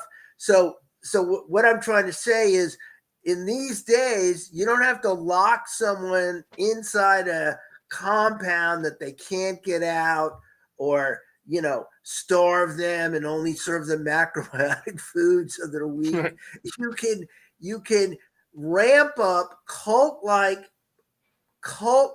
not precisely cults, cult-like beliefs and actions based on incessant immersion in a UFO bubble. So no, Stephen Greer is not, a cult leader. Now, some people have said, boy, Lou Elizondo, this is again allegations and metaphors that people have said about Elizondo that, haven't been proven in a court of law, that it's sort of the Lou crew, the worship of cult, the notion that he inspired others to go after. Inspired. There's no proof that he directly, picked up the phone call and said, dear Mr. UFO podcaster, I don't like these rival podcasters making fun of me. I would like you to personally dox them and go after their families and loved ones. Sincerely, Lou Elizondo, and now I will follow it with an email. That never happened. Okay. So, in my very first article in July, I looked up how frenzy was whipped up against a guy who goes by the name Manny from Area 305. Area 503, with this critical documentary on Elizondo. So the notion is there's cult-like elements but the other part, though, this is the issue that when you talk about, and I've talked about, people could get hurt. People have been hurt. So the people have been hurt in terms of, first of all, losing contact with their families, the family members not buying into, let's say, certain obsessions they may have over UFOs, but also in very, very few cases, there have been murders where people, like Christopher Gray in Scotland, and a seemingly normal family man, devout Christian surfer, in California, began to believe his kids had inherited the lizard people DNA of his wife and their mother, and killed the kids. Or attempted to. The concept is that if someone is already mentally unbalanced and unhinged, and I've written on mental illness, and so I have a lot of empathy for it. I have a book out called Mental Health, INC, How Corruption, Lacks Oversight, and Failed Reforms Endanger Our Most Vulnerable Citizens. I've looked very carefully at good and bad practices in the mental health field. Both in terms of a quasi-religious seeking of meaning larger than oneself in the UFO community, which is perfectly understandable. And also some people have mental illness and become obsessed and fall down what's called the rabbit hole. And you can fall down the rabbit hole whether or not you're mentally ill. But if you're completely absorbed inside the rabbit hole of conspiracy thinking and hardcore UFO beliefs, you may be prompted to really believe that a person like Sean Kirkpatrick is standing in the way with his lies of arrow, as they're called, to make it impossible for us to know this world-changing truth about the alien craft that we have captured and the amazing technological advantages and free energy and space and anti-gravity that's just beyond the corner, beyond that, that the curtain of secrecy that's hidden it from the world that could be changed. We'd all be united. We'd know that these superior beings are looking down at us and available to help us, helping to prevent us from getting New York. If you really believe that, and here are these people who are called, as Ross Coulthard, without naming the targets, clearly referencing people saying they should be dragged through the streets, tarred and feathered and stoned beyond a Humvee. Now imagine that messaging is coming in to someone who's been engaged in the rabbit hole and the algorithm that's fed it and is violent and unhinged. And in fact, that's what's happened in terms of stalking of Sean Kirkpatrick, the NASA committee having to mention like 3 times in their panel, this isn't helpful, to have people endlessly attack us. And so there is the danger of that. And just, I wanted to add a side note. In my sidebar, I talk about how Korf himself who has been the target of essentially vicious attacks, including dozens of death threats, including one person who's now apparently a fugitive being tracked by Interpol, who threatened to come to his house and slit his throat in his shitty apartment. And an investigation was launched by Czechoslovakian authorities when he had worked as a journalist and a consultant to security firms in Czechoslovakia. He's kind of a global Czechoslovakia. He's been a global traveler, but he is now monitoring hate mongering on the web from the pro Elizondo believers and others who might be engaged in vicious rhetorical attacks and doxing that violate different statutes that he's well aware of. So there could very well be police reports to local police for anyone online who's engaging in, a very violent rhetoric, threatening rhetoric, or smears designed to incite violence. So, and I faced a little bit of that myself, but not too much. Yeah. All of that, this is part of the context of this debate over UFOs. And I'm sorry to speak at such length, but on the other hand, there's so many good people who are involved in the community and really want to know more. Those who've had what they feel are abduction experiences or sighting experiences that they feel genuinely happened to them. And I think it's understandable that they want to know more. Unfortunately, some of them then can be, as Corbell and Knapp say, weaponized to take those very deeply held, sincere beliefs into possibly doing destructive things. Yeah, well, it's a lot easier to fall into the weaponized aspect of the conversation than it is like the conversations I've been having with Andres, who's a clinical psychologist, and we've really been breaking down the mental aspect, especially when it comes to abductions, hypnotherapy, memories, things like that, false memories. It's been great. And he's been great. I've been in touch with him offline, and he's been helpful to a friend of mine. And he's extremely knowledgeable. He's like, he's a super. I told him this. I think this is relevant. He is so well worth listening to. He's very deeply read and knowledgeable about, what is out there in the field on UFOs, but also on psychiatry, psychology, and effective care. He knows best treatments, and he's deeply empathetic. He's a remarkable therapist and very knowledgeable. So it's quite, to me, it's quite a find. Yeah. He's a diamond in the rough. Space and holy mackerel. No, he's a diamond in the rough. As soon as I heard him the first time, I'm like, holy shit, I got to get this guy on my show.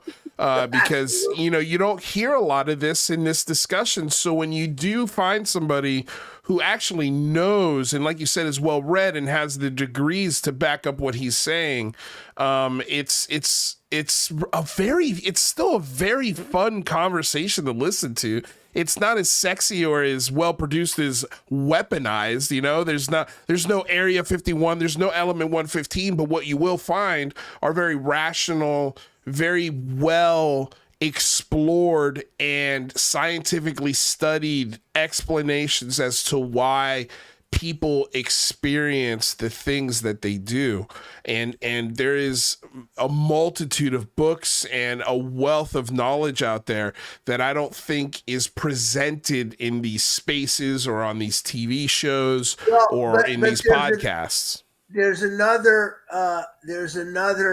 value, and in actually saying this, there's maybe even a slight criticism of you, which is he's trying to keep the temperature down on these very toxic spaces, and he's trying to keep addressing people with civility, if at all possible. Well, I can tell you, I've learned, just having him on the show a handful of times already, I've learned that a lot of this stuff is me. Like, a lot of this stuff is is my experience with this whole discussion, and then me sort of trying to provide solutions for people. And sometimes people don't want solutions. They just want to be heard. And I was like, oh, okay, well, that's interesting. And so I also, you're welcome to ask certainly other questions about the article and other elements. Yeah, we've got some questions from the audience as well. Okay, I realize now I was figuring out how could I get a reference to Caitlin Clark into a UFO discussion. Yeah. And now I have my opportunity. I'm a big Perfect. Caitlin Clark fan, and I've been following the debate over her and how she's been the subject of dirty tricks and hits. Yeah. You and others should respond like Caitlin Clark did to the vicious body slams and so on, going, well, I just get back to work, concentrate, and get the shot, Yeah. And her attitude, as opposed to striking back immediately and getting into a fight on the floor, is a good role model for those who face vicious attacks online. Anyway. Yeah.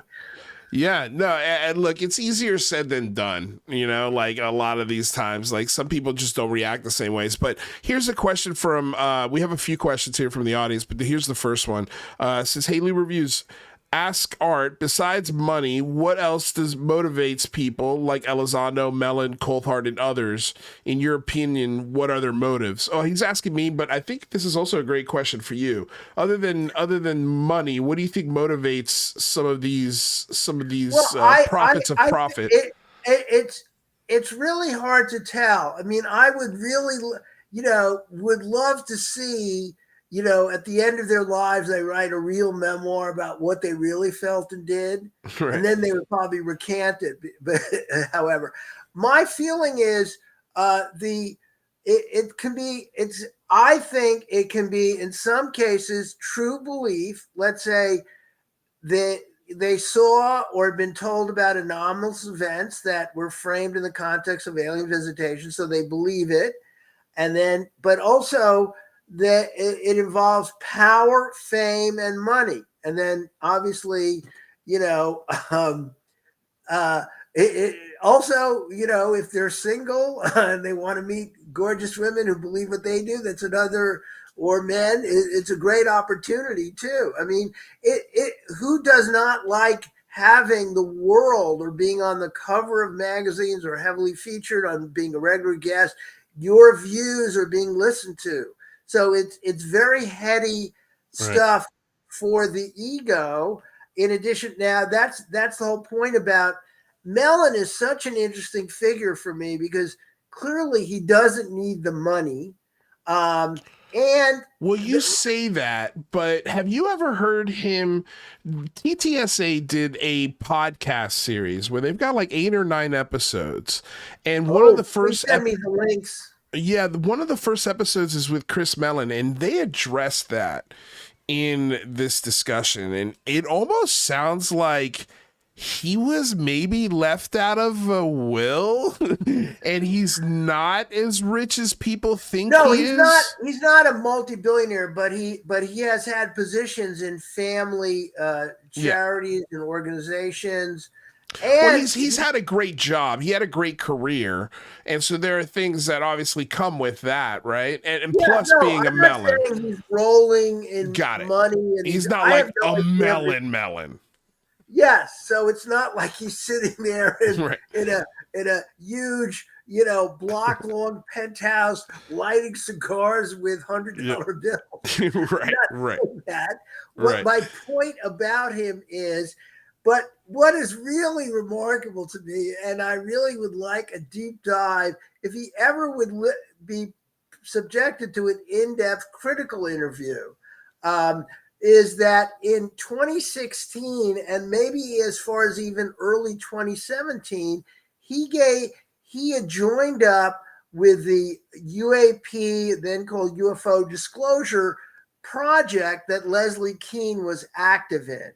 And he became a board member, and Leslie Kean, who later broke, worldwide fame, was the main driving factor getting the New York Times to cover the Elizondo story and the secret UFO project. Mm-hmm. he told her when he was, a deputy secretary and assistant secretary of intelligence in the Pentagon for under both the Bush and the Clinton administrations, as I understand it. I may be getting his titles precise, but he was a very high-ranking official with intelligence knowledge. He said, if anybody would know that there were secret UFO programs, I would know. Right. That's what he was saying when he was closer back in time to his actual positions. And so then by the fall of 2017, he's changing his views completely and has a consulting role, not a salaried role, with TPSA, and is at that famous quote news conference that I think has been well shown to have virtually no press in it. It was kind of made to look like a news conference in an auditorium. Right. Yeah. But so that's Mellon. It's fame, ego, and I think for some people in this field, the lies are so repeated, or what appear to be lies have not been proven to be lies in a court of law or in an indictment or in a lawsuit. So it's just journalists commenting, these look like lies, or the government's Arrow report essentially saying, gee, they never mention a single individual by name whose claims they blow out of the water. But when it came to Arrow, and it's pretty clear that report, and then in his interviews, Arrow was not what Elizondo claimed, and he didn't have a leadership role in it. Right. All of these people repeat the thing that I'm puzzled by is the sort of brazenness of the repeat lies, or I'll be polite. Well, I think it's because there's no consequence to the lies. Yes.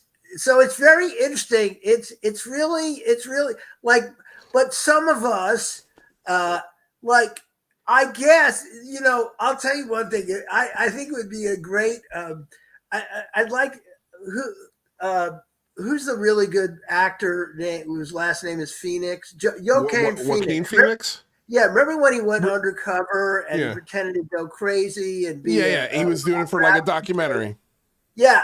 Okay. I'd like to do that. I'd like to create that where I suddenly have become a true UFO believer and then begin quoting, basically imitate Ross Coulthard, and I've added credibility.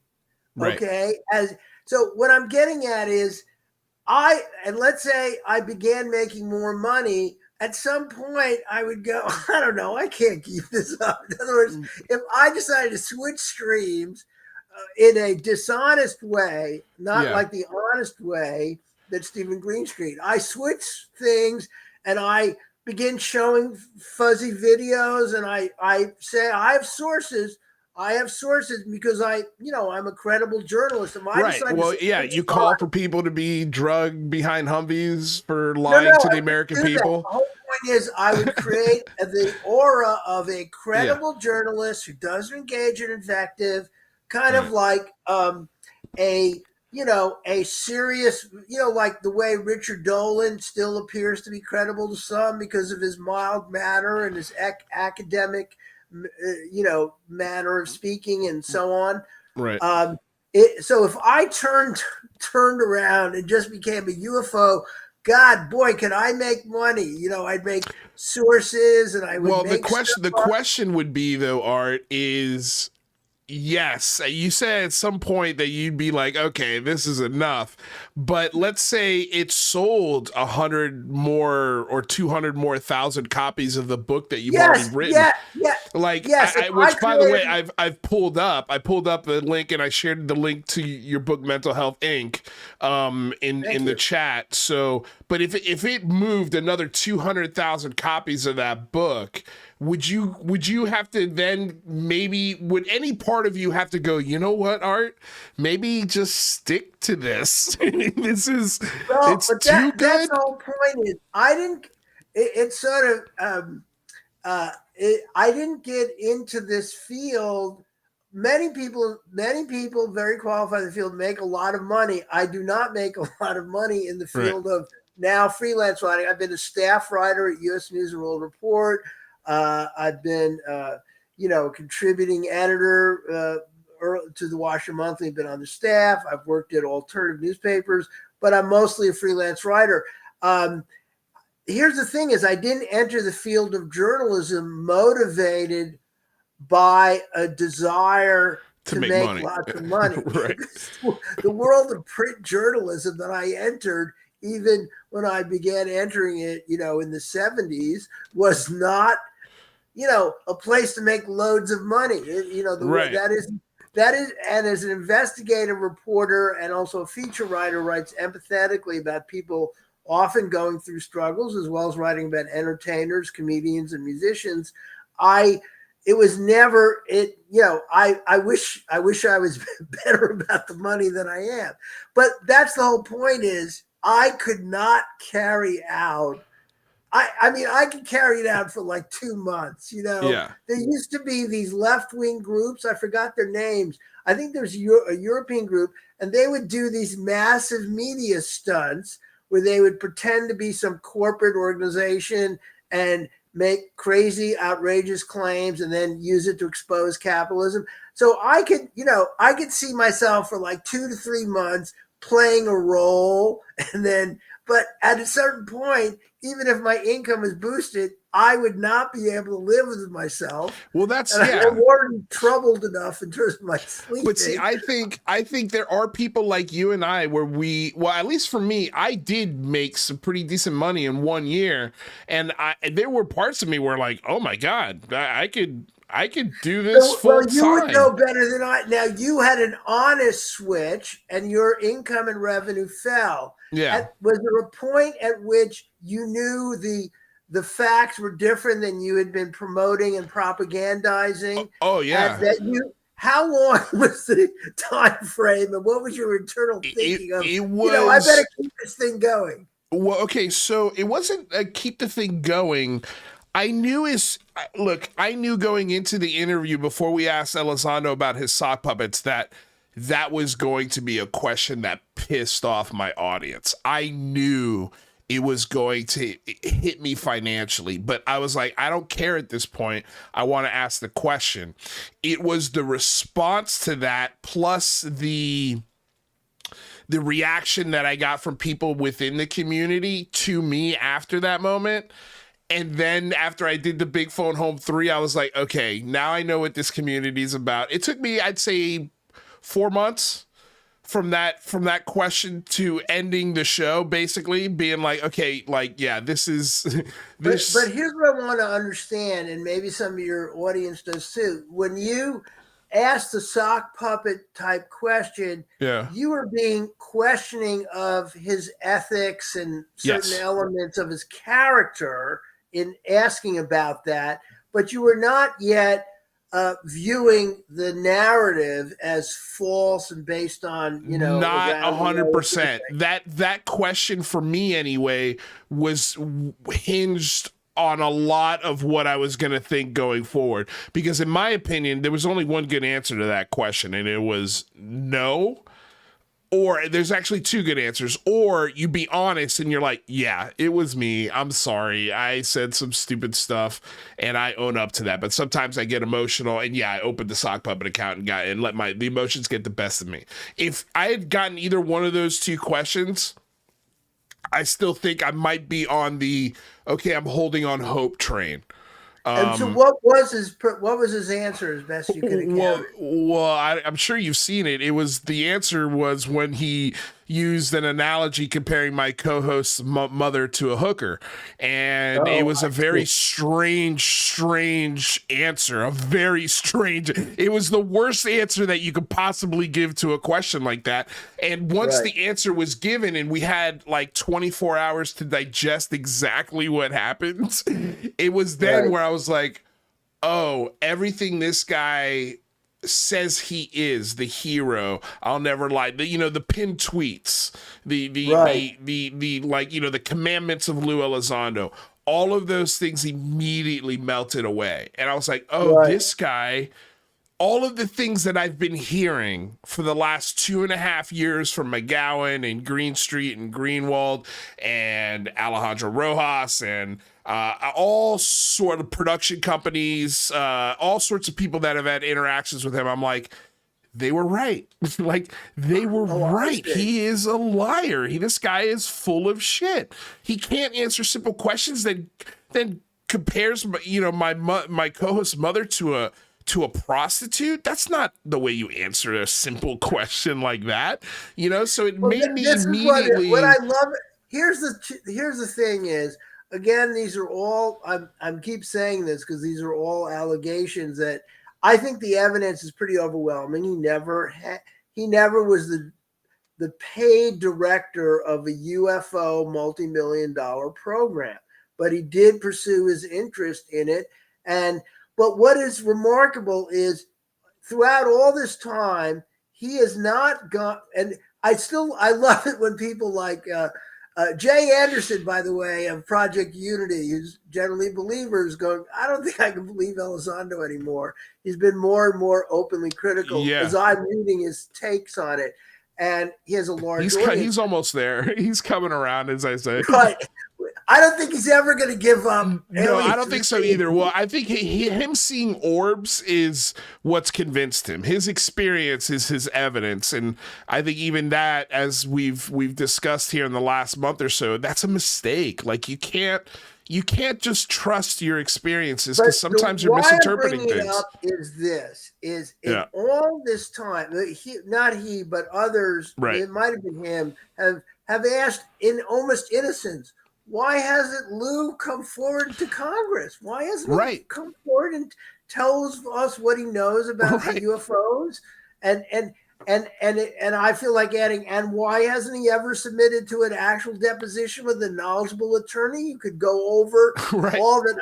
I was thinking, in a hypothetical situation, out of any of these complaints that are just allegations that he has made a false claim about his leadership of a funded UFO research program as director of ATIP. Imagine if he was actually under deposition in the same way that Corey Goode fell under deposition over claims over the secret space program. Right. And suddenly Corey Goode I'd love to said, see that. Oh, well, I actually never went. It's part of my imagination. Yeah, it's an IP. It's my IP. This is my intellectual property. And if anybody else claims to have done this, they're stealing my literally compares it to Star Wars in the deposition, where he's like, you like Star Wars, but you can't just make a C-3PO shirt and start selling it, It's the same with 20 and back. You can't just go to Mars and say you've been back as a super soldier. I'm sorry, but that's my IP. Well, yeah, it's my. What I loved is, if you look at and we got to give all credit to Stephen Campion here for obtaining these, getting it legally leaked, and putting it on and editing it, and then creating commentary and all that. What is fascinating is the moment when the lawyer is asking, so have you, and these are various points in the long deposition, so have you ever been to space? And go, well, what do you mean by that? And then he sort of goes, well, in my imagination and meditation, I've certainly communicated. And then the lawyer goes back and says, have you actually ever been to space? Have you been to the planets? And he went, well, no, I actually haven't visited any planets, So he's weaseling around it until he's caught. And he's smart enough to know, I really can't lie under a deposition, particularly with all these former media partners of mine who are going after me. And so what would happen if there was a lawyer who was really well schooled and brought him under and would go over the kind of things that Stephen Greenstreet has raised, I have raised, Greenwald, and go, you initially said you had no role in OSAP, the actual real program led by James Lukotsky, the real director. And then in your complaint of defamation against the Department of Defense, you said you were the head of security of the program, and then you were authorized to be his successor, and you co-led it from 2008 to 2010. Please square that. and and then you admitted in that item or other written statement it was actually an activity, and then the different stories and timelines. So if you look at his public speak right after the story broke, that was what was so interesting to me. One of the things that lawyers use to impeach credibility is, do you keep changing your story? So if you look at his talk that I think he gave to CSU or MUFON or some other group of pro UFO academics and scientists, he gives an outline of events and what and how well we weren't studying drones. I can tell you that. And it's and he has a timeline of events, and it doesn't match the timeline of events that he later gives. And in all these different ways, but my favorite sort of was what Greenwald got was that memo, the internal memo's reaction on the day the Pentagon superiors learned that he'd come out to the New York Times. Yeah. And kind of my favorite is when, and I know his supervisor later got in trouble for unrelated sexual Gary harassment. Reed, right? Yeah. His supervisor is asking about the program, and like he's already left or he's about to leave. It's in that time frame, and it goes, I am working on a secret research project for our Secretary of Defense, James Mattis, and you do not have the authority to be read into it.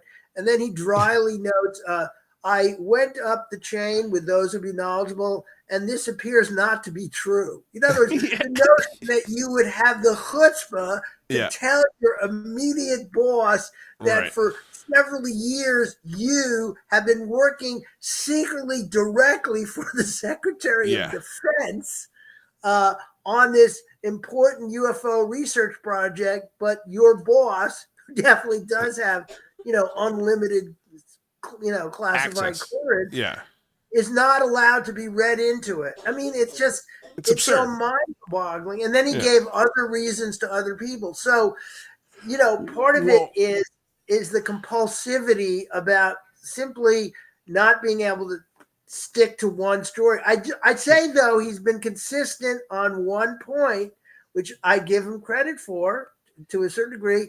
I am the former director of ATIP. He hasn't wavered from that claim. No. Well, because he's got a book to sell. That's the only claim that hasn't been debunked 100 billion%. Because but wait a minute, like that's almost it's like identifying as something. Like I identify as a Bigfoot. That plays in the NBA. That doesn't make it so. Just because you identify as the director of ATIP doesn't mean it was a real program. Well, the other thing I kept thinking of is, if he was ever subjected to a deposition, and he would bring up, there's this letter written in 2021 by Senator Harry Reid, who arranged the original funding of the the OSAP program and all its research on Skinwalker, and he has said that I was the head of it. So I would want to add something. A background is, at the time, I was interacting with Danny Sheehan for months before my first article appeared, and I have email correspondence where Lou is promising Danny, who is in turn promising me, that he's going to get me some kind of internal emails or documents that will confirm his leadership role of ATIP, and I never saw that. It was never sent to me. So then later, neither is Green Street, neither is Greenwald. Right, and we were all asking for it. And then so late in the game, there's this leak that appears on Reddit that we don't know where the leak came from, but Elzado was supportive of the leak, where it's the letter I think he's writing to a guy named Tipton. I forgot what the guy's name is. He's writing to a colleague. Tipton. He's passing over the leadership.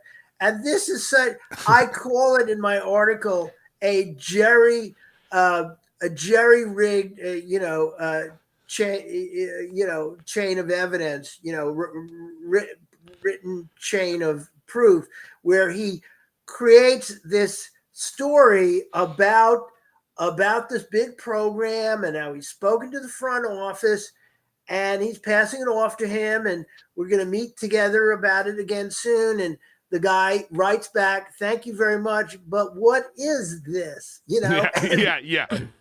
And in that memo, there's no reference Right. to ATIP. Yep. Even, arcane bureaucratic references to aviation technology or anything that allowed for the original OSAP code. There's nothing referencing. It's this perfect kind of mumbo jumbo. Right. It's sort of Irwin Corey style. Yeah. If Irwin he also invites him to go fishing, which he never responds to either. It's like, yeah, I don't want to talk about fucking fishing. Many young, almost everyone here never heard of him. He was a famous double talk comedian. Yeah. Or Sid Caesar. There used to be guys who go on and do even shtick, and Michael Shermer's posted it, of people whose shtick was pretending to be scientists and speak in nonsensical but legitimate sounding double talk. And Right. he creates this memo about this big program that he's headed. Right. And just like a few months ago, it came out as a leak. And in retrospect, I was wondering, well, why couldn't he have even arranged to get me that leak? Yeah. Back then. So and imagine if all of this that's been chronicled in the material Greenwald has gotten, the stuff Green Street has reported on, I've reported on, Keith Kluwer, who broke the original story in 2019 in The Intercept, raising questions about Elizondo's claim. Yeah. What happened to a really talented lawyer, Clarence Darrow level, Roy Black level lawyer, was presenting this in a very tough-minded deposition? How would Elizondo hold up? Yeah, I don't think he would, and I think that's the reason why no attorney on that level has taken this. And so that leads me to two last questions for you before I let you get out of here. I know Sheehan is a controversial attorney, but we quote an attorney. I think we quote an attorney who is representing him on the allegations that we had in. You mean McMurdy? Yeah, that guy is a respected attorney, and he gave a very clear response, being very dismissive of Korf's allegations, and we printed his. Well, his speaking comment. of that attorney, I've heard not from one or two, but 3 or 4 different people who have received letters from said attorney. Basically, in one letter, I took it as straight up blackmail.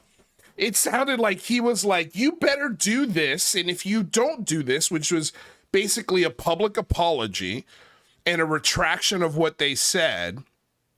And if you don't do it, that we'll see you in court kind of letter. Well, I'm not going to comment on any communications. So you haven't gotten a letter like that. That was my question. I'm not discussing what we've gotten from him. Okay. All I'm referring to is what we've published. I'm not going to be, I can't comment and don't know about what's happened with others.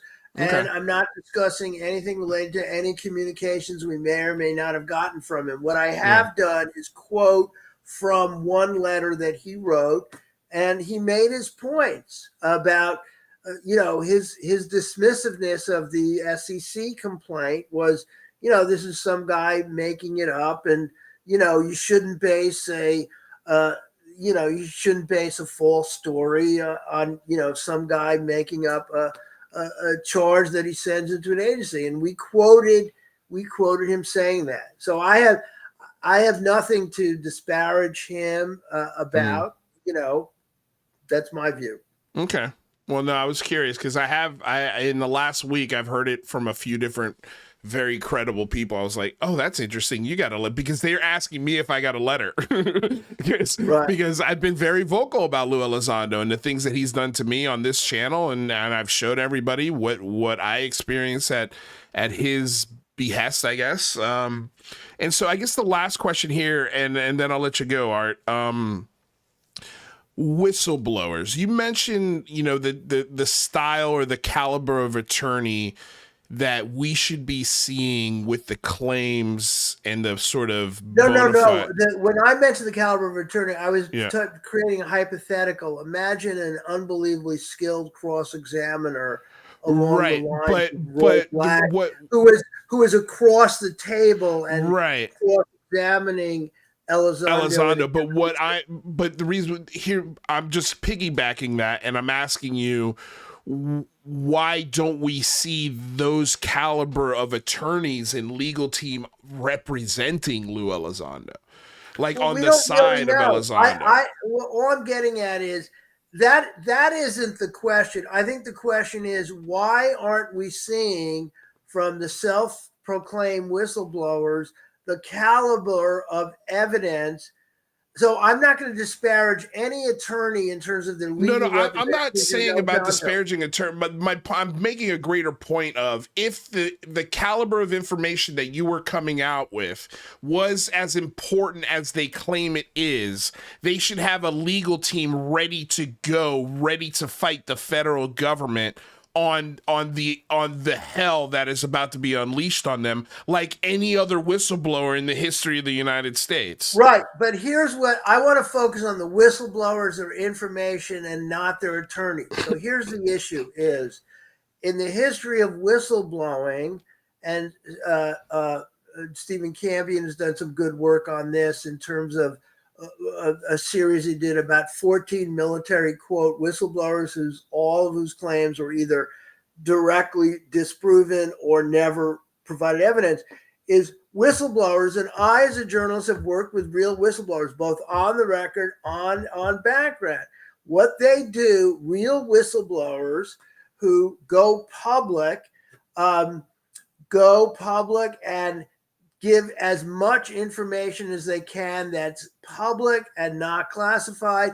And even if it is classified, like Daniel Ellsberg, who ironically Danny Sheehan worked with and on behalf of in terms of the Pentagon Papers, that when he leaked it, he was willing to face the penalties that he might face for what was some of it. He was willing to give this voluminous proof that the U.S. government knew that the Vietnam War was doing poorly and was lying to the public. And it was pages and pages and pages and pages of information. So that's one whistleblower. That before I go to the others, what's happened now for UFO whistleblowers is, one, Grush got a clearance to discuss any and all details of anything whatsoever related to anything to UFOs, crashed alien beings, crashed alien craft, reverse engineering,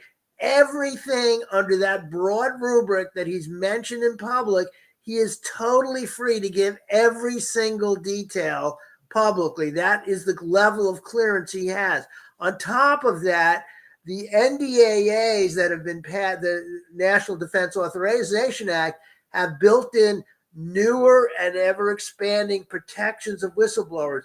So right now, real whistleblowers who come forward have a level of protection for violating any NDAs, which, by the way, our report showed don't exist. They can violate NDAAs. They can certainly discuss anything they want in a secure setting, if need be, if it's classified or sensitive.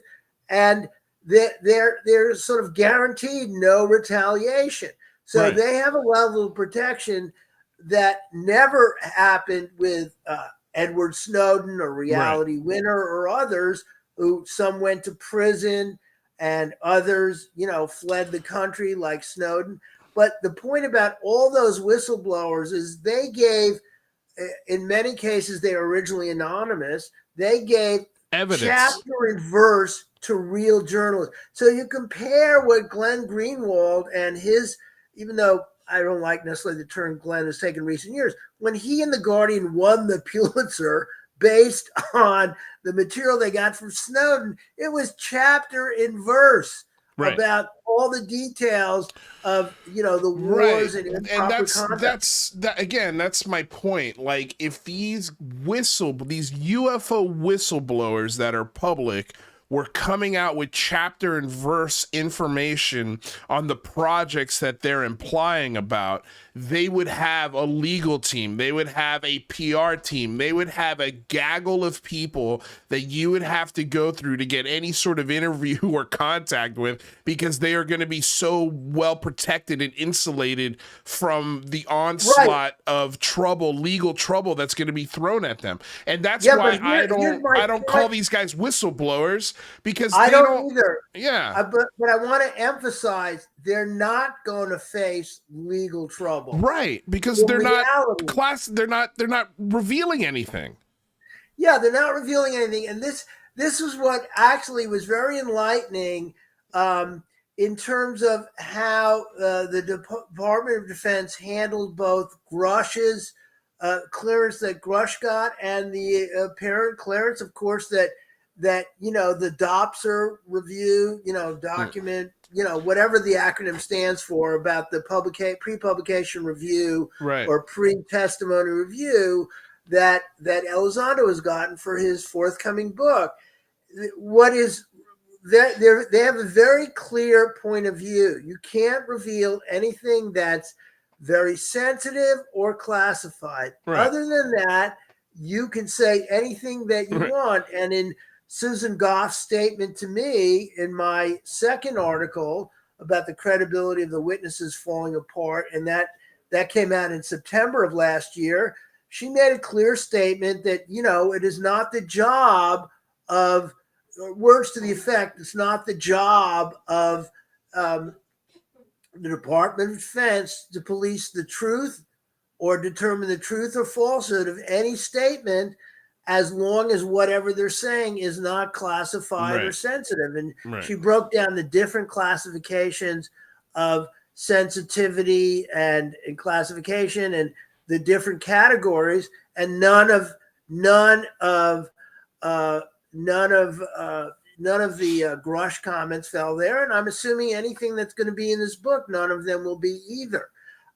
So you're saying the book Imminent won't have any information that's going to get us closer to the alien reverse engineering program? I don't know. I think it's going to have loads of information about the alien reverse engineering program that he is going to claim, and it would be cleared by, here's what the Pentagon has cleared, and there's going to be, the UFO community is going to spin it, and there's going to be misunderstandings even by people who are skeptical. The DOPSR review, I'm just assuming what the DOPSR review. So when the book comes out, he is going to be able to say in that, I have seen this program, or he'll say, well, I have a source who told me about a program with reverse engineering located, at an air base in Ohio. And that's what I've been told. And he could print that. Okay. Right.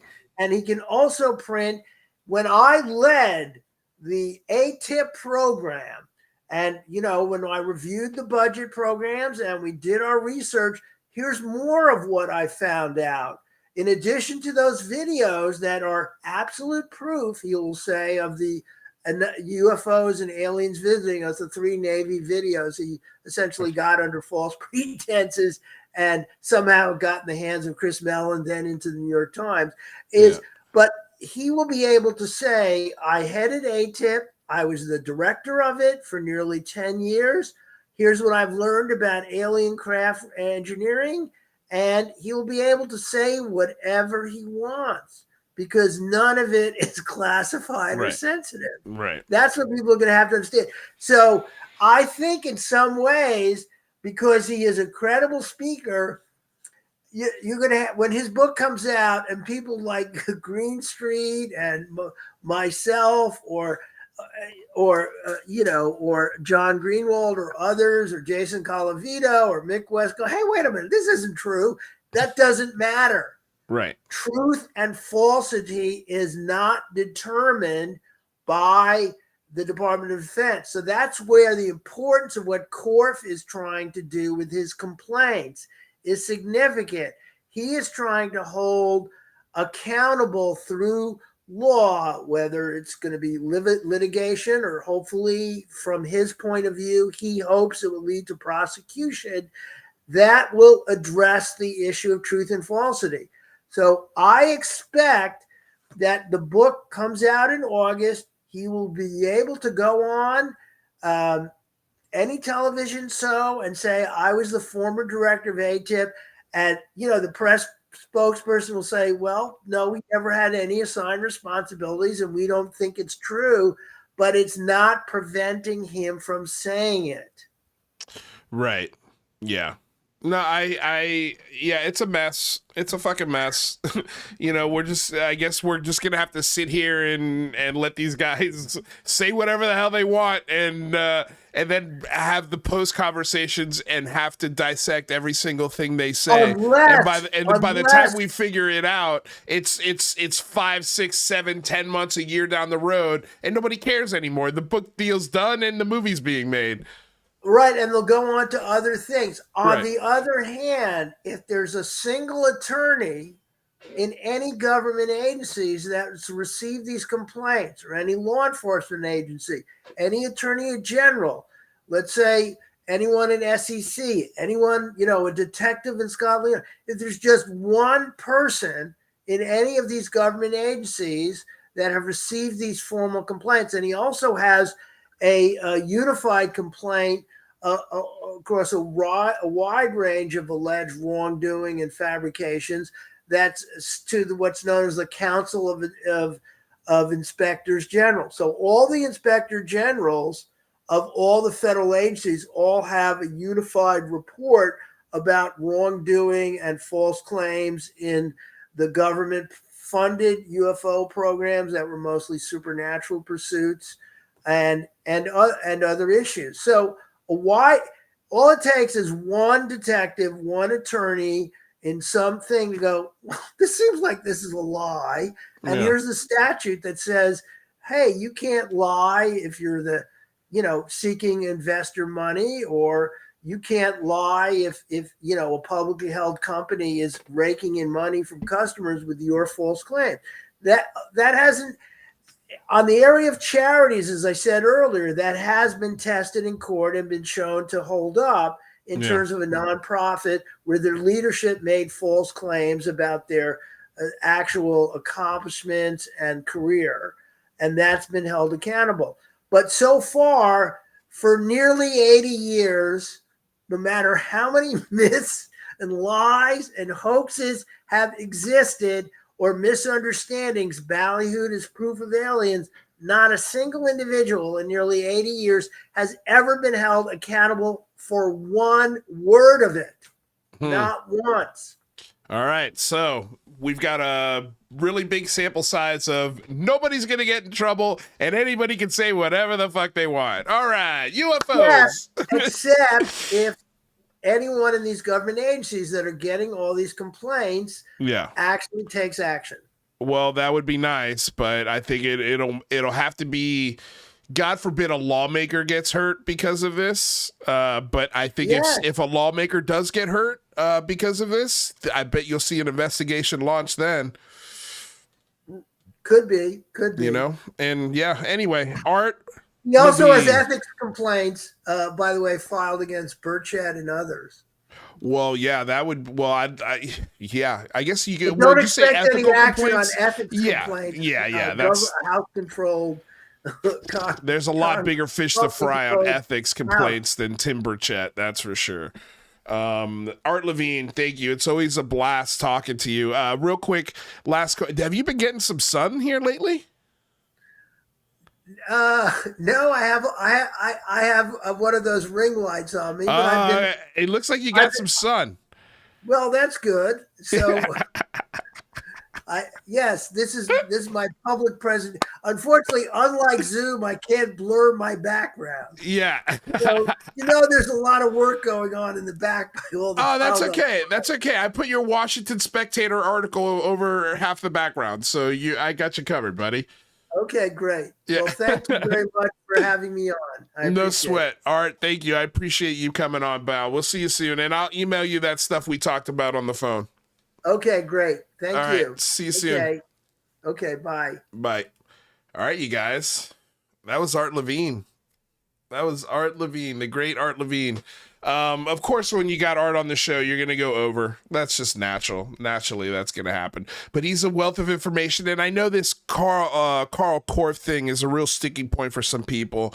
I will just say, I don't think Karl Korff is the linchpin to all of the work that Art Levine is doing. He's part of the discussion, but I don't think he is the sort of the meat and bones of this entire investigation.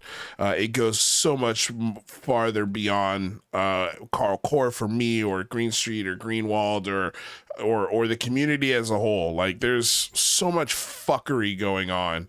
And yeah, the idea that nobody's ever going to be held accountable is frustrating.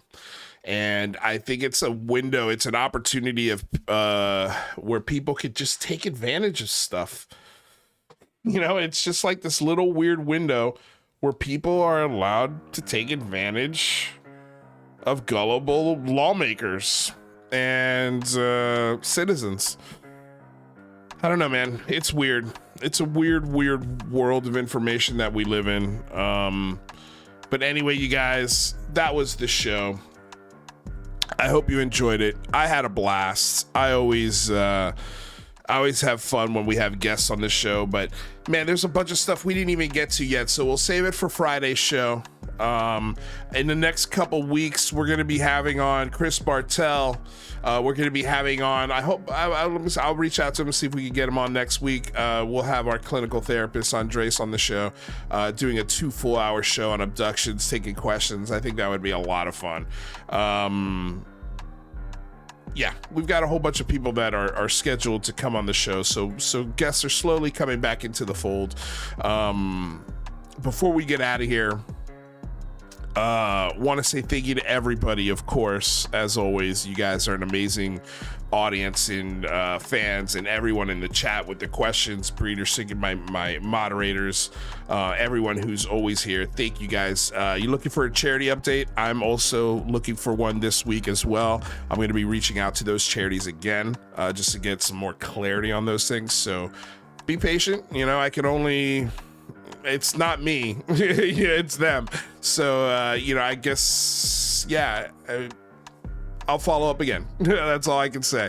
But yeah, thank you for asking. Thank you, Wise Monkey. Appreciate it. Love the nickname. Want to say thank you to Art Levine for coming on and spending an hour with us, a little more than an hour with us. We didn't even get to the Jeremy Corbell video of him on his Tesla Cybertruck. I mean, that's how jam-packed this show was.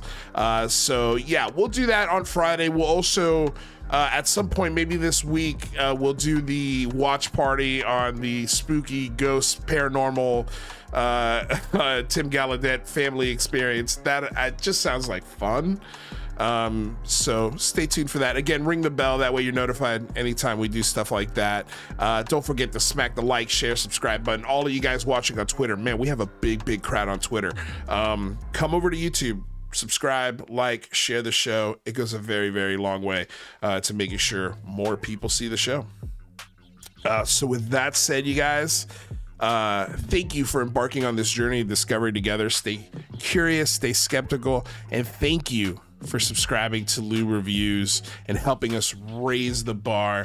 If you really love the show and you want to support the show with the almighty dollar, there are multiple ways to do that. Thank you everyone who donated to the show today with the super chats. Love you guys. With that said, I'll see you guys Thursday and Friday. Have a great week. Peace out.